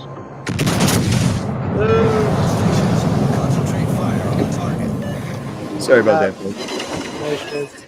That was a hell of a straw man. What he just Go ahead. what he just said, he just made a statement. Flat earthers have never discovered anything yet. He just had PhD Tony saying the Vikings discovered Greenland. He said flat earthers never built anything, yet we have the Egyptians who built the pyramids, or the Incas. I mean, every civilization in history, which we can't figure out how to do today's technology. I think this guy's a bullshitter. Definitely. And you can tell right off, I have no points, so I'm going to come right out the gun with ad hominems dressed as intelligent content. He's like, that's all they have is the mockery. So he just fallaciously says that no flat earthers ever discovered anything. And you point out that he went to, you just said they discovered Greenland. Well, yeah, but they did that by accident. Oh, it's just like, it wasn't a purposeful discovery. And all this other bullshit. The Egyptians built things. They were flat earthers, the Babylonians, the Phoenicians, all these other people. But so that's just a way to throw that out there. And this is what they do. They have to discredit the message. They have to ad hom the people that think this, treat them like they're some kind of beneath them, lower troglodytes or some kind of shit. And that's not a good way to start shit out. It's like, I like to say, look, now outside of these globe trolls, these flat earth haters, right? Because they're just reprehensible. But these people that are truly believe that they live on a globe because that's what they were taught and everything else like that, I can deal with those people, man. And at first they might get a little bit mad and say, well, you're crazy. But when you point out a few things that just don't make sense, that they should understand, a lot of times they'll think it over. And then you'll know you got them because they'll come back and start asking you some questions. But these other ones, man, that's all they've got, fake space and mockery. And our system is designed so that we're like programmed to be ridiculed when you're wrong, like it's a bad thing to be wrong. And in actuality, being wrong is a positive thing because you've learned something. Anytime you learn something, that's positive. But we want to scorn people for being wrong. And you said something that wasn't right. Nah, you got to wear the dunce cap. You see, this is how they keep you in the herd. So a lot of times people are afraid to go outside the box and say, hey, I wonder if this, and this could be how, oh, you're not with the rest of the sheep. Bark at him and tease him until he falls back in line. So most people don't want to catch the fucking smoke. But I'm a person, I don't give a shit about the smoke. I ain't never give a shit what another person thinks about me ever, because I know where it counts and everything. And I am a good person. So there it is. So I don't succumb to that peer pressure shit.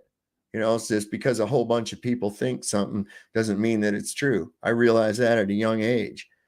And I think most people, if they could free their mind to understand that, they'd be better off. There's M-Ball.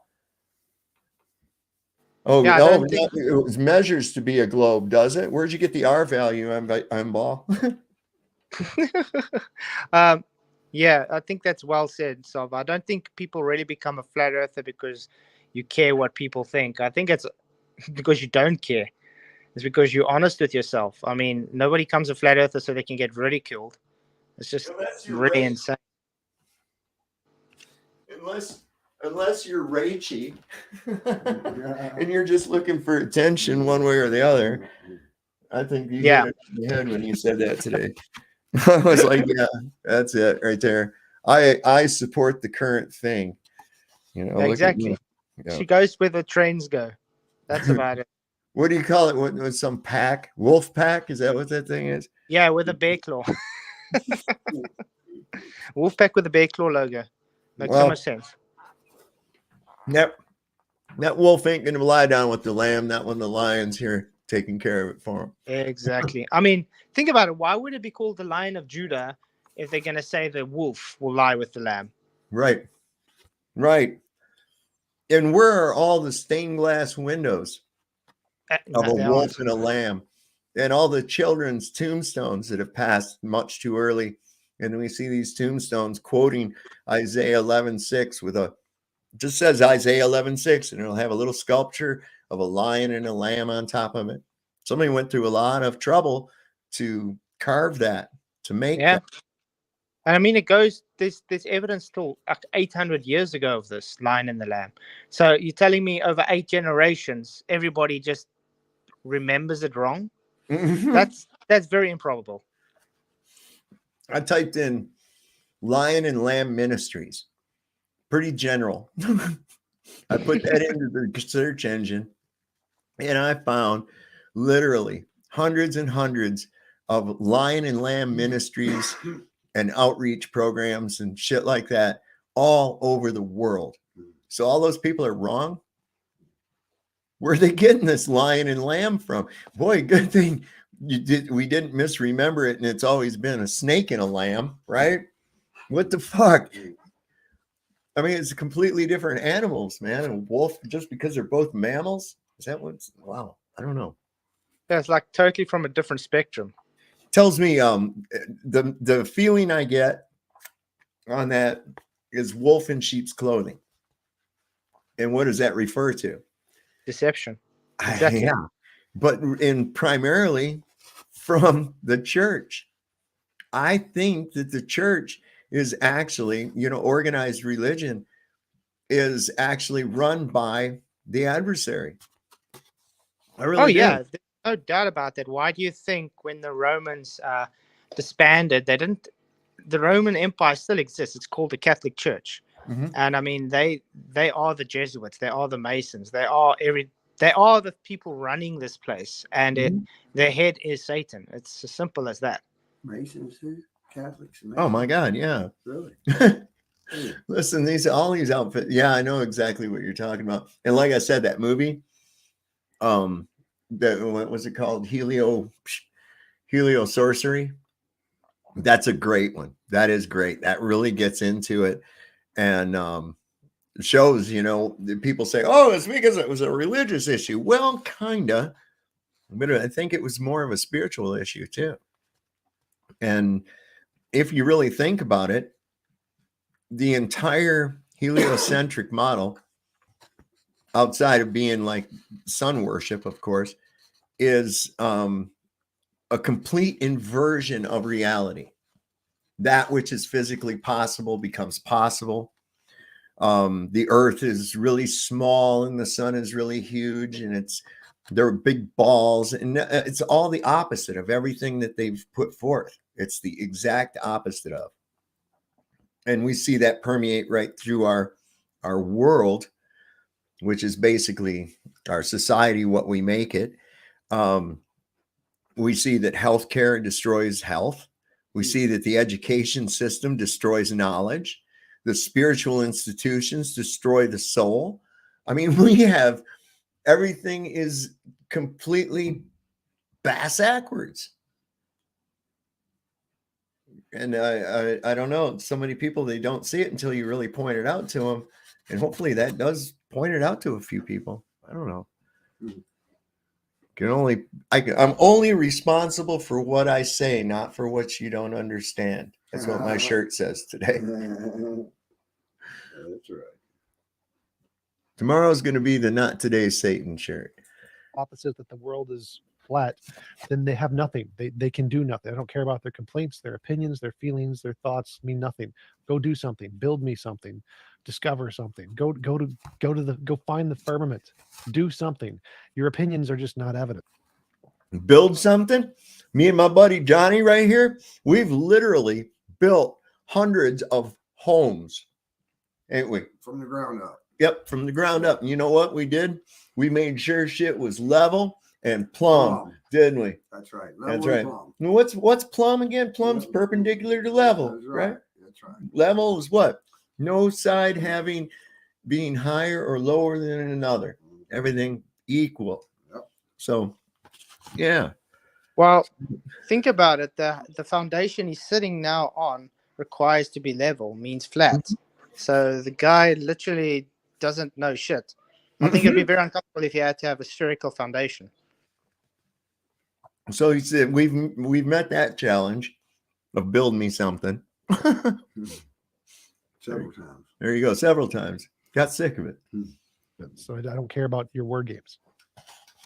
All right, thoughts on that, fellas? May I speak? Just 1 second there, Tony. We'll let them respond to what they just heard there. May I speak? Sure thing, Matt. Okay, Tony, you mentioned like they wouldn't know what star they're looking at. I'm not trying to make you look dumb, man, but there's something called constellations that are quite noticeable. Perhaps you've seen them. Tony's having a I love that. He's having a spiritual meltdown right now. You can see it. He's like, no, I can't believe I said that. And if you could see Orion, you know it's Orion. Okay? I'm not trying to make you look dumb, but dude, some of the things you're saying, you're like, it's like, I know you're smarter than me, dude. You and T-Jump are smarter than me. Why is it I can understand these complex things that are really like. You're about to say what I was thinking. Go ahead, Flatoid. I was saying, yeah, they just act like they're smarter. Just because someone has a PhD doesn't make them smart. T-Jump is a moron through and through. The guy's an egocentric narcissist idiot who thinks he knows things, but he knows nothing. PhD Tony, just because he's got a PhD doesn't mean he's smart. The guy is one of the biggest morons on the internet. So, yeah, I mean, literally, Matthew, you debunked him by saying, yeah, they use celestial objects. Yep. Oh, I was just going to tell you, I ran across the guy on Facebook, right?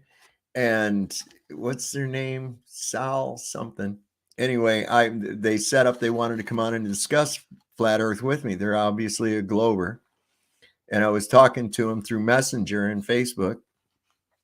And they said, okay, well, we can set it up. We're going to do it the 18th. And so that it's around like noon your time or around 7 p.m. your time in that part of the evening. I'm going to set it. I set it for noon here. So it's going to be kind of cool. But it was interesting because as I was talking to him, he said, yeah, I live in South Africa, because I was trying to set it up. And I said, I have a friend that lives in South Africa. I said, he's a real cool dude. I says, he's got a channel, Flatzoid's Perspective. And they just came back with, you're a friend of Flatzoid? So they knew who you were. And I was like, yeah, is that a problem? No. And I was like, oh, okay, so they know who you are. Yeah, apparently my name's going all over South Africa somehow. I mean, I even had the media contact me yesterday. No They wanted way. to do an interview with me today. So we'll see what they're going to say. Can be interesting. Daniel Becker, absolutely. Nick Volt has a degree. You're absolutely right. And that poor guy. I'd like to put him and Sean Hawkins. That would be somebody's worst nightmare, would be to have to go up against those two. You would never be able to say anything. They would get, oh my God. I don't think you've run across. I know you've had your Sean Hawkins moments. I think if I just show my face, they'll probably get triggered. Oh my God. He literally said, I always get banned over at Zob's. I've never banned him. He says, all I do is come over and say hello and people start attacking me. You have never once come over in the chat and said hello. Okay? You always come into the chat and say some kind of nasty, mean fucking shit. And everybody hits you back and you don't like it. Yeah, but the guy can't accept being wrong. His own logic is flawed. I mean, he's probably going to stream this stream and say, look how idiotic you are, putting things on screen like saying you're a dumb effing, you know, because he loves to swear that way. I mean, he called me a child abuser now the other day because he says I indoctrinate my children with flat earth and stuff. And I said, okay, so how's that child abuse? Because I'm like, well, by that logic, I don't agree with the schools teaching globe. I don't agree with Muslim schools or or Catholic Hindu schools school. or something. Right. So is that child abuse according to me because they don't agree with what my beliefs are? No, it's only child abuse to me, for me, because I go against his beliefs. Well, like I told my grandson, now look, this was amazing, right? This is when he's 9 years old. And we started talking. And he's like, Papa, you think the earth's flat? And I says, well, yeah, don't you? I said, what do you see? And we started talking about it. And I started talking, just on a logical level with him. And he goes, yeah, that doesn't make any sense. How does that happen? And he started thinking about it. And he came back and he goes, I was also thinking, how does water do, and he's actually questioning it. And I says, now let me tell you something. You're at school. They want you to play the game. Just play the fucking game. Just play the game. You can go in there and just act like you eating, but you don't really have to eat. All right. Exactly. And exactly. It's the same with us. Yep. I leave them to figure it out on their own or whatever. They know what I say. If they have questions, I'll answer them. But I'm not going to push it on them. They have the same right as us to think what they want, to hear what they want. But they know that the schools do push globe agenda. Yep. And they know that. He popped his head in here the other night. Last night, I think he popped in. I said, I don't even want to hear out of you, you coward. Brenda had more balls than you to debate me. Brenda had more balls than Sean Hawkins. He won't do it. He said, bring your map. I said, I'll bring a map. No problem. Which map you want to use, man? I'm using the same maps you are, bro. So I'm not a cartographer, so I'm using the same fucking maps you are. I think you as well with me will be happy to have a 2-on-V with Brenda and Sean any day. Oh my God, that would be or Nick. Now Nick likes to play with Nick Fold. He's a professor of physics at a California university, and he goes by Nick Volt here on the YouTube land, and he likes to play with little Star Trek toys and shit. And he one night came on here and very matter-of-factly and condescendingly told me that he could calculate the distance of the moon by taking a round object. I'm going to use my little flat earth keychain here for a thing. He could hold up a round object and eclipse the moon with it, and then do a calculation based on the distance to his eye to the object he was holding and tell how far away the moon was. And I said, so then you'd find out that the moon and the sun are indeed the same distance away from us then, right? Oh, wow. And he says, well, no, because I says, no, because of what? You're going by an apparent size and then doing some mathematics. That's not science. What the fuck are you doing, man? I said, Yeah, so neat. that would tell you that the moon and the sun are the same distance, right? Do it with the sun. How are you gonna get 93 million out of 21.6 or out of what is it, 38,000 miles? Yeah, 252,000 miles or something Yeah, for the moon and 93 million miles for the sun. But I mean, that's all they do. They base on assumption, begging the questions, and then that's it. Do you know what this is right here? Let me show you. I'll go big screen real quick. You'll like this. A room number. Yeah, room 237 of the Overlook Hotel from The Shining. You remember in The Wow. Shining? Yeah, The Shining. Danny goes into room 237, 237,000 miles of the moon, right after he sees the Gemini twins down the hallway. I mean, Kubrick was telling you some shit, man. Oh, Look, yeah. got the Definitely rocket in your out. face kind of thing. This is the key to unlock shit. Oh man, it was floating weightless. Yeah. Because you weren't showing up on the green screen, and it was just the key floating out there. Oh, there it is. Look at there. It's weightless up here in space with us. Fuck. That's what I was trying to. I don't know if you caught last night. I had Joe Cool on here, and I was trying to explain to him. I showed him a clip from that TV show, The Big Bang Theory, where one of the characters, he got to go up to the space station because he was installing a piece of equipment that he invented or some shit, right? Anyway, the premise of the show, part of it, he was up in the space station and he was talking to his mom back home, right? And here he is floating weightless, and you see another astronaut float by. He's obviously just like what I've got behind me on the space station and everything. And I was trying to get through to him. I says, now without the laugh track, if I put a NASA thing down there, you'd think that was fucking real. Do you think they actually sent that actor up to the space station? I mean, that looks no different. I could turn off the sound and put it side by side with the NASA footage, and you can't tell the difference. So my point is, if space can be faked, how do you know it's not? It's that simple. Well, I'll take my bet on natural law, all the thanks. Yes. And that's what I've been trying to get through to these people. They don't understand how gas works. They don't understand how gas pressure works. They always want to talk about a pressure gradient, but we notice that the word pressure precedes the word gradient, and we can't have pressure without containment. Gas molecules are not bonded to one another. They want to just spread out. They're just in constant movement. And when they stop colliding with anything, they just keep going and they dissipate. Yeah, I mean, one thing I've been trying for years now to get through to the people. What do you use exactly to measure this pressure gradient? A barometer? That would be a container. Yep. They use a container to measure something they claim that does not need a container.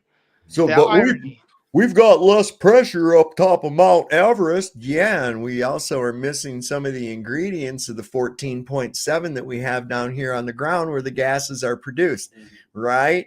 So we look at Dalton's law. What remains? What do we have left here? Oh, wow, look at there. Of course, we're going to have lower pressure. I mean, what? Like it just feathers off to nothing. It's just going to feather off to the vacuum 10 to the negative 17 torr of dead space. But this gravity is going to hold that air. And I'm always telling them, I'm like, well, can you demonstrate a downward acceleration of air due to gravity?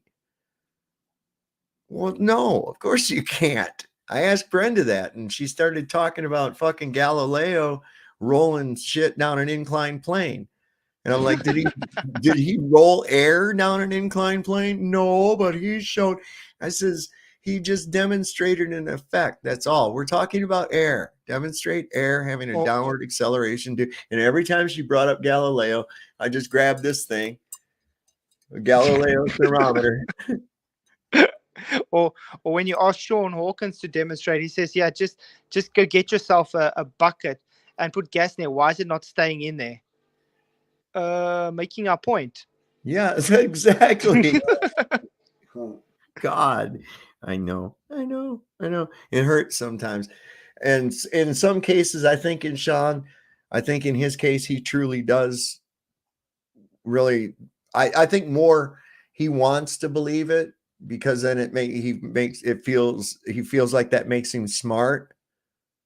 You know, because I think that he's memorized a bunch of shit, and I'm really not all that much shit either, because he's all the time got to ask Siri or Google all this shit, you know. And it's like I come to this with I know stuff. I know oftentimes I know more about their model than they do. Well, to be fair, Sean is like 300 years old, so. Well, yeah, I was like, he was going to run a live stream the other day, and I popped over to see what was going on, and it was like, I guess like 40 minutes late starting or something. So I just left I just put a thing in the chat. I said, oh, his parole meeting must have went long. I mean, for real, the dude looks like an old fucking parolee, somebody who's done 20 years on a life sentence, and they let him out with some meager means and a check from the state. You know? Me? No, I ain't talking about you, Johnny. Close. Sorry, man. I'm going to have Obvious? to go, unfortunately. All right, brother. Was- Thanks for coming on, man. Was a great show. Keep it up, man. Hopefully I All can get right. on another live sometime. Yeah, absolutely. I'm going to start doing them maybe a little bit earlier, you know, or how's that work? If I go later, then you're up, right? I don't know. Where you are now is perfect for me. Is it? On a weekend, yeah. Oh, okay. Yeah. On a weekend. Right. Yeah. Otherwise, the time in the week I'm at work long ago. But Shot, thanks for the show, man. Keep up the great work. And yeah, you're going to get a lot of face palming coming your way now from Tony. He's going to say stupid stuff. Really stupid stuff. I can hardly wait. Yeah, I'm gonna probably go maybe, I don't know, maybe another half hour, and then I'll probably pick up again tomorrow night. I was just I've been doing open panelists with something that we've been doing, and we've been going on with all kinds of cool stuff here tonight and having a good time. So thanks for coming on, Flatside. Shot. Good to have you here. And we'll see Good you to on be your here. next show. All right, brother. Cheers, man. Bye-bye. Bye, guys. Greetings. Yeah, man. He's a good dude. It's not even complex. It's obvious. And like you. Oh, and they got some kind of bummer shit where he lives there in South Africa too, Yeah. where they have these power outages. They're like scheduled power outages or some kind of shit like that. Because he's like, okay, well, I'm gonna have to shut it down here soon because they're gonna cut off the power. And I'm like, that's fucked up, man. I'm not. Transformers got to catch back up. I don't know, man. It's like, what are they doing? I guess maybe maybe their government's really high along with this green bullshit, this World Economic Forum. I don't know. I'll have to look into it a little more, or I can just ask Flatside next time I talk to him. You guys are smarter than me. I'm taking another piss. Constellations, dude. Tony, can I add a qualifier real quick? You got 15 seconds, and then we got to hand it over before we get too much in there. Tony would not look dumb if he was wearing a dunce cap. I want to emphasize that. But I do ask Tony as a qualifier to the premise of this, if they knew the location they were going, how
Sorry about that. I got struck by a meteor. No sooner were we talking about power outages.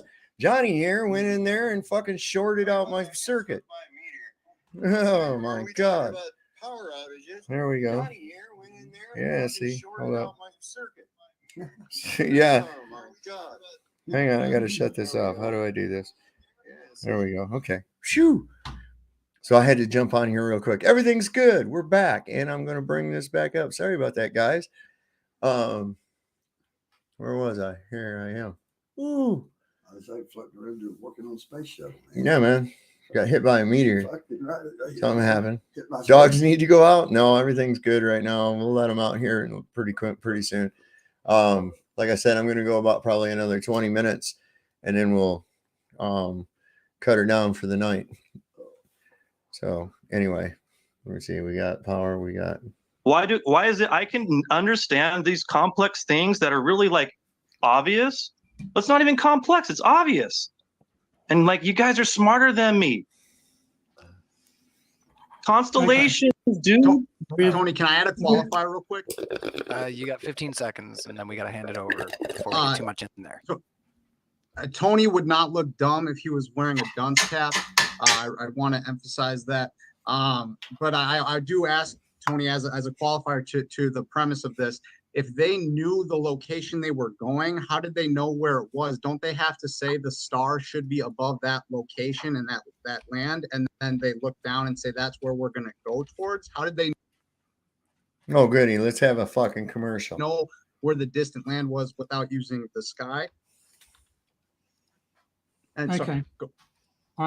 I'm going to explain this, and I'm going to use small words for you. My point God damn it. My point was not that they can't recognize stars. My point was that they cannot identify which stars are exactly azimuthal at their destination at a particular point in time. They would need an ephemeris, a specifically detailed ephemeris that would, and an extremely accurate chronometer. If we were doing this today, we could do this, yes, but just knowing that that star is in that constellation is no help in this problem. So prattling on about constellations is, and claiming that it makes me look dumb is so pathetically inept that I am struggling to really understand what you're talking about. I explained very clearly what the problem is. And the other point that I would make is that they know the coordinates of the point that they're navigating to because they have books in which the coordinates of ports are written down. So those people at the local port made. God damn this thing. I damn thee. Hang on a second. Let's shut this down.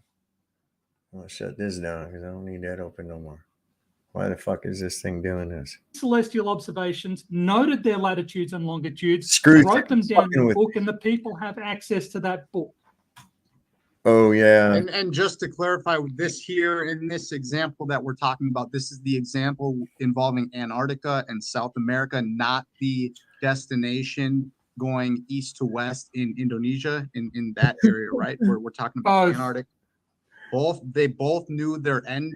Now, listen, just because the guy's got a haircut that makes him look like he got in a fight with somebody with a weed eater is no reason to leave, Daniel.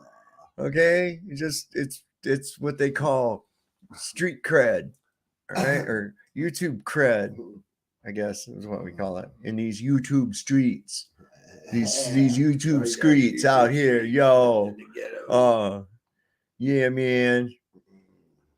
Sean, don't you have to fix an oil leak in your windowless van or repaint your free candy sign or something, dude? Brenda's got more balls than you, Sean. What do you think about that? Direction Yes. to their end goal coordinates? Yes. So they had sailed there before and knew where they were going. No.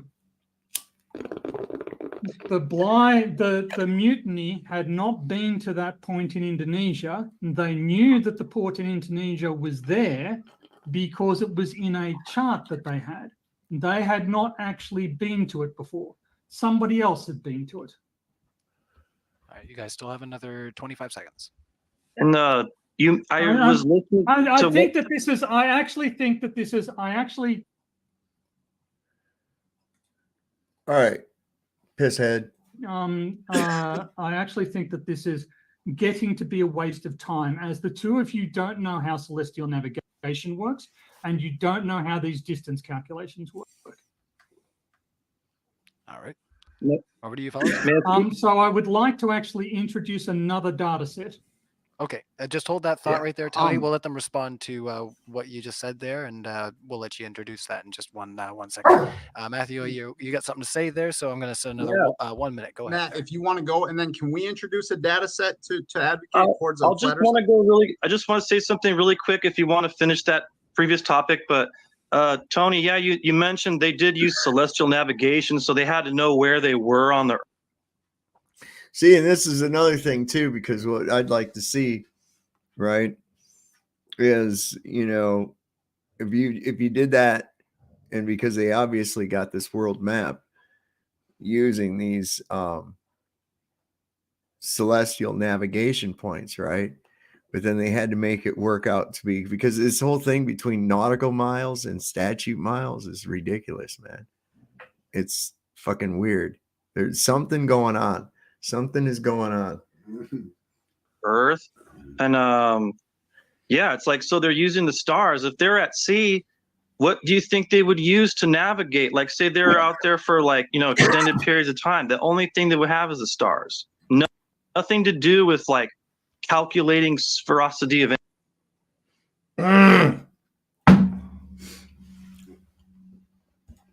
any kind. Only the stars above. And I don't mean to prattle on or sound dumb, or I'm just ignorant, but I just want to put that out there, that the stars, that was important. You know, nothing about ball Earth. Nathan, I'm sorry. So why do the sailing manuals instruct people in spherical trigonometry? Excuse me. Just a second. I'm going to do something here. I'm going to definitely do something here. I'm going to go. There we go. All right. That should fix it. Me? Why do sailing manuals instruct people in spherical trigonometry? I mean, why would they perpetuate a lie? I don't know. People put all kinds of lies in books. They're using the so that there's a cyclical nature to the stars, cyclical patterns, and if you have the circles being made above us or around us, as far as what one model would claim or the other, you're using those circles and those trackable, predictable patterns that have been repeated throughout history and tracked throughout our logs of the stars. You're using those to be able to navigate, and if they had maps of the locations they were going, those could all be charted out star to star, ground location compared with the sky location of where objects are. And then they're able to navigate to this area that had been explored and already. So they knew where they were going. They knew the distances because they had traveled it and logged it. Except we have their logbooks and we can tell that that isn't what they did. Shut up, Brandy. We know how they did this calculation. It wasn't in the way you're suggesting. Okay, so if they had calculations in their logs to the distance of the port that they were going to, and this was that someone had already been there, but they themselves had not, they are going to calculate the distance that they damn thing already had a map to the location. Dude, that outage shut down. Right. Why is this thing doing? No, they did not have. All they had Come on, Tony. Tell us all. was the coordinates of the location. Holy fucking God. What is going on with my fucking internet here tonight? This is really starting to They had the coordinates. Yes. And then they had to determine the distance to that coordinate. Yes. So- And they didn't do it in the way you're suggesting. But look, it is clear to me that you guys don't know what an ephemeris is or what. why it's useful, why it would be necessary for the calculation that you're discussing. So let's move on to an. Moderate this here debate. Man, we'll let this little feller talk now. Another data set. Okay. Okay. Maybe I'll ask you later about what that device is, but okay, I have a data set. If I never had nobody make me no biscuits in the morning. I reckon I like a little bit of mustard on them French fried potatoes. I could bring it up. I am curious. Just 1 second there, Nathan. We're just if you can hold on to yours now, I'm just going to ask you to hold on to yours. We're going to let Tony do his first. So, Tony, go ahead. All right, I just need to share my screen. Is that okay? Sure thing. Share that screen, boy. Woo! All right, imagine a sphere. Imagine that there's some sort of vibration at the top of the sphere. We would expect that vibration to spread out like this. And if you look across to the left, that's the top view. It's spreading out like a circle. Now it moves into the other hemisphere. If you look to the right into the bottom view, you'll see that it starts converging on the other pole like a circle. Now let's look at an actual earthquake. This is the Macquarie Rise earthquake of 2004. The epicenter is that red star. The blue circles are the most recent seismic. Do you believe the Electoral College helps or hinders the election of our president? To receive it. Vladimir Putin for POTUS, man. Vladimir Putin 2024. Oh, have fucking inflamed some people say some shit like that, right? All these propaganda eaters out there, boy, they get upset. You say some shit like that. No, they say, yeah, like old Vladimir Putin. You fucking commie son of a bitch, you. They're gonna go after you. If we run forward in time, we can see that the signal moves out in a roughly circular fashion. We can see also that it has made it to the far side of Antarctica without going through the northern hemisphere in any sense. If you look at the flat Earth, never goes around it. That doesn't make any sense. But we're going to run through in time, and you can see the circularity of this wavefront spreading out as it does so. And if you look on the right on the flat Earth model, you can see the circular pattern. Let me just rewind it a little bit so that you can see that better. You can see on the right-hand panel, you can see the circular convergence on the point opposite on the side of the Earth. So we made a prediction about how earthquakes should behave. We went out, we looked at some earthquake data. We got an exact match. And again, there is no flat Earth model for this. Here is a model versus prediction. The model are the solid lines. The predictions are, the observations are the dots. So the model predictions are the solid lines. You will observe that as the arrivals get later, get further and further away, Yeah, see, that to me looks like a Rorschach test, right? And I don't know. To me, it looks like a naked woman laying on a beach. What's that look like to you, Johnny? It look like you see any imaginary shit in that, maybe? You ever hear about that guy, man? He went to the psychiatrist. This guy went to the psychiatrist, and they give him that Rorschach test, the ink blots, and it's supposed to be able, whatever, kind of give you what you're focused on, right? So he showed him this ink blot, and he says, "What do you see there?" And he says, "Ooh, I see a beautiful naked woman laying on a couch." He's like, "Wow." So he shows him the next one. He says, "What do you see there?" And he says, "Oh man, that's a redhead bent over on a bed, man. It's hot." He goes, "Wait a minute. What about this one?" He says, "Oh my God, that one right there. You better hide that. Your secretary see it. That right there. That's a woman laying right there, spread eagle, nothing on. Look, you can tell." Doctor says, "Look, it appears to me that you obviously have sex on your mind." And the guy says, "Me? You're the one with the dirty fucking pictures, not me."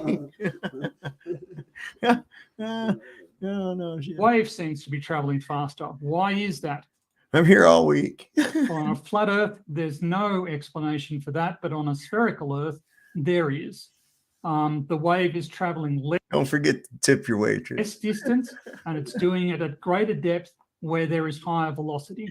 So we have observations, we have a model, we can predict, and this is a million predictions. I'll give you me 30 any seconds. earthquake, give me its depth, give me its origin. I can predict the waveform arrival times for you.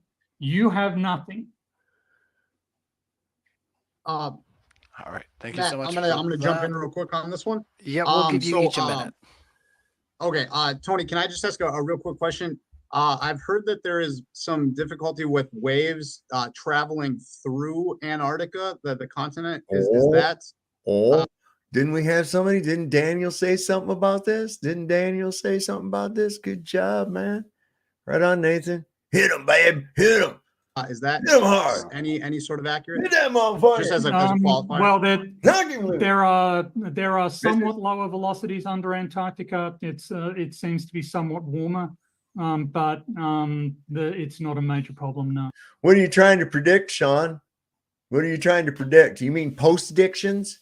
What are you predicting on this thing that's not happened before in a repetitive cycle? Huh? Nothing. Shut up, Sean. Brenda has bigger balls than you. Ain't that some shit? And I'm sorry, Brenda. I don't. If that upsets you, I'm saying that. I don't mean, if you want, maybe your balls are little. I don't know. I'm just saying, Sean, you're more of a man than Sean is, and you're, obviously being a woman. So, what's that say? Never mind. That's slippery slope. Let's not go there. Okay. So how I would try to explain, and one thing about and even this can relate with the distances on the ground and everything.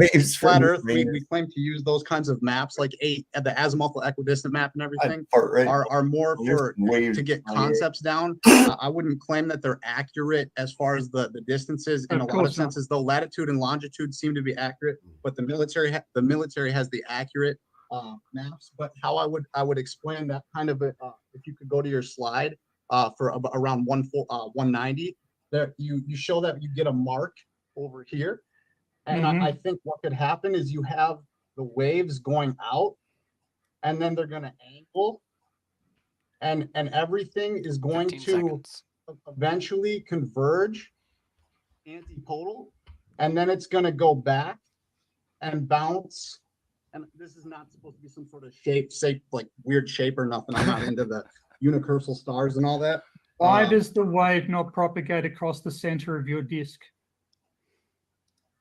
T-Jump, you were making some expressions there. Do you have anything to add? Oh, I've been messing with my audio, trying to get my audio to work where I can isn't that convenient? To my stream while I can play video games. Isn't that fucking shit convenient? Which is great. So what I would say is that what Tony said about earthquakes is a great example. So if there's an earthquake in Malaysia, he can predict where the earthquake's going to go, to which city, where, everywhere, get it right 100% of the time. So like if the globe is correct and there's an earthquake here, you'll get an equidistant circle that'll go to all the places. And if you get an earthquake in every different continent, they'll connect in some way. It'll always be some equidistant to some other one. But if the world's flat, that won't be the case. There'll be an earthquake in some part of the very far right, and it'll never touch the very far left, or it'll be very, very far away. We don't see that. Never, ever in the history of ever. It doesn't happen. When there's an earthquake, it'll go equally in every direction and hit every continent equally in every direction. It's never the case. Why would it do that? One area land masses in between it. Like if it's on this side of Africa, Tony's example of earthquakes is great because if earthquakes happen on a round sphere and they happen regularly in every different location, then we can prove for a fact the world must be round. That's it. Game over. You lose. Because if it's flat, that gives a completely different spread of the way. Wanting to take a fucking weed eater to his head, man. Earthquakes will spread. The vibrational spread. He's debunked you. Like what? How do you explain the rate and location of where the expansion of these earthquakes goes to, and why does it always go equidistantly to every location? All right, over to you, Matthew. Okay, to answer that simple thing, I mean, that's funny you say it's debunked and game over, right? Time to go home, right? Yep. Hey, anyways, about the cartoon that Tony was showing, on the one side, it was the azimuthal equidistant map, which is useful because the distances are correct, okay? Now, the one you showed on the left side it's even worse than the globe. Like if you look back on the graphic you showed, it's the southern azimuthal, which is totally wrong. None of those distances are correct, like in the northern hemisphere. So what you showed actually is so incorrect, it's worse than globe, okay? Now, I appreciate the cartoons, but there is that pesky ice wall. So you see how the cartoon energy was bouncing away? That's probably what it did. You know, I would love to go see it. I'm not rich enough to go pay 20 grand to go down there. But if I would like to. But maybe that's why the things bounce a certain way. Maybe is not science, I mate. love you, man. I love you, Tony. Did you have anything to respond with there, T Yes, Jump? We haven't heard from I you. have several things to respond. I mean, this guy's hair is bothering me now. I wasn't really paying attention to it before, but I am now because it's kind of bothering me. I mean, it's like, did we catch him halfway through a haircut? Maybe, man. Did the burner on the stove go like that all of a sudden? And I mean, what is the story behind that? I'm just curious. You know, I mean, if that's his style, I guess that's okay. But I myself can't consciously see myself going, "Hey, man, make me look like a mop that's been put in the corner wet." Yeah. You know, I don't fucking know. One side of it's cut off. Yeah. Mop's bite wore out. I mean, if we did catch him in the middle of a haircut for this debate, we appreciate your time and hope that it got finished. You know, I think he'd look a lot better if he shortened it up on that other side. I'm just saying. I mean, I'm not picking or judging. I'm just saying, you know, you look like way too old to have that kind of haircut. Don't he? Yeah. You know, I could see that in a young skater kid or something like that, but you're what, 40 something? Come on, bro. On to A Or Tony, saying I guess, yeah, maybe, go ahead. 30s, or late you know, 30s. A saying maybe, or you know, possibly, or whatever. We've got a model, we've got a prediction.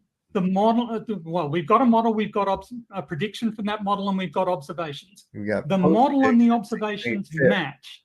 That is validation of the model. You can't just say, well, maybe there exists a model. I don't have it, of course. I can't do any predictions, but maybe there's a model that matches up. That isn't science. Oh, That isn't even a basis for Cubby Bear a says scientific conclusion. Chicago Cubby Bear says you can judge Sal if he looks stupid. Thank you. I didn't want to come off as like, you know, that guy that, oh, look, he's just jacking on these guys' appearance. No, I'm just saying, you know, sometimes I see this just kind of like this immaturity aspect that I see that follows people long into adulthood with this belief. And I think it's because it does stunt your emotional maturity, you know, especially if you're as invested in it as these two seem to be, Right. you know? You know, furthermore, your problem is even worse than that. Furthermore, because it turns out that there are seismic waves that go from the point of origin. I actually have another display. May I share my screen again? No, I can't take this guy anymore. We're going to shut her down here. We've gone 4 hours. That's enough tonight. We'll come back on tomorrow. Why not? So interesting show. We've had some fun on here. We looked at the debate some. We got to talk some. I asked Jay Widener if he was ready to, if he wanted to debate somebody, he could debate somebody. I'll do it. Or, you know, he wants to discuss it. I'll discuss it. That's fine too. That would be awesome. So I want to thank Dirk von Fons. Thank you. Good night, everybody. Have a good evening. We'll see you tomorrow evening. Same bat time, same bat channel. Don't put up with their twiddle twaddle. Don't buy their bahooey. Lord loves a working man. Don't trust Whitey. See your doctor and fire him because he'll probably kill you. We'll see you tomorrow night. Everybody have a wonderful tomorrow.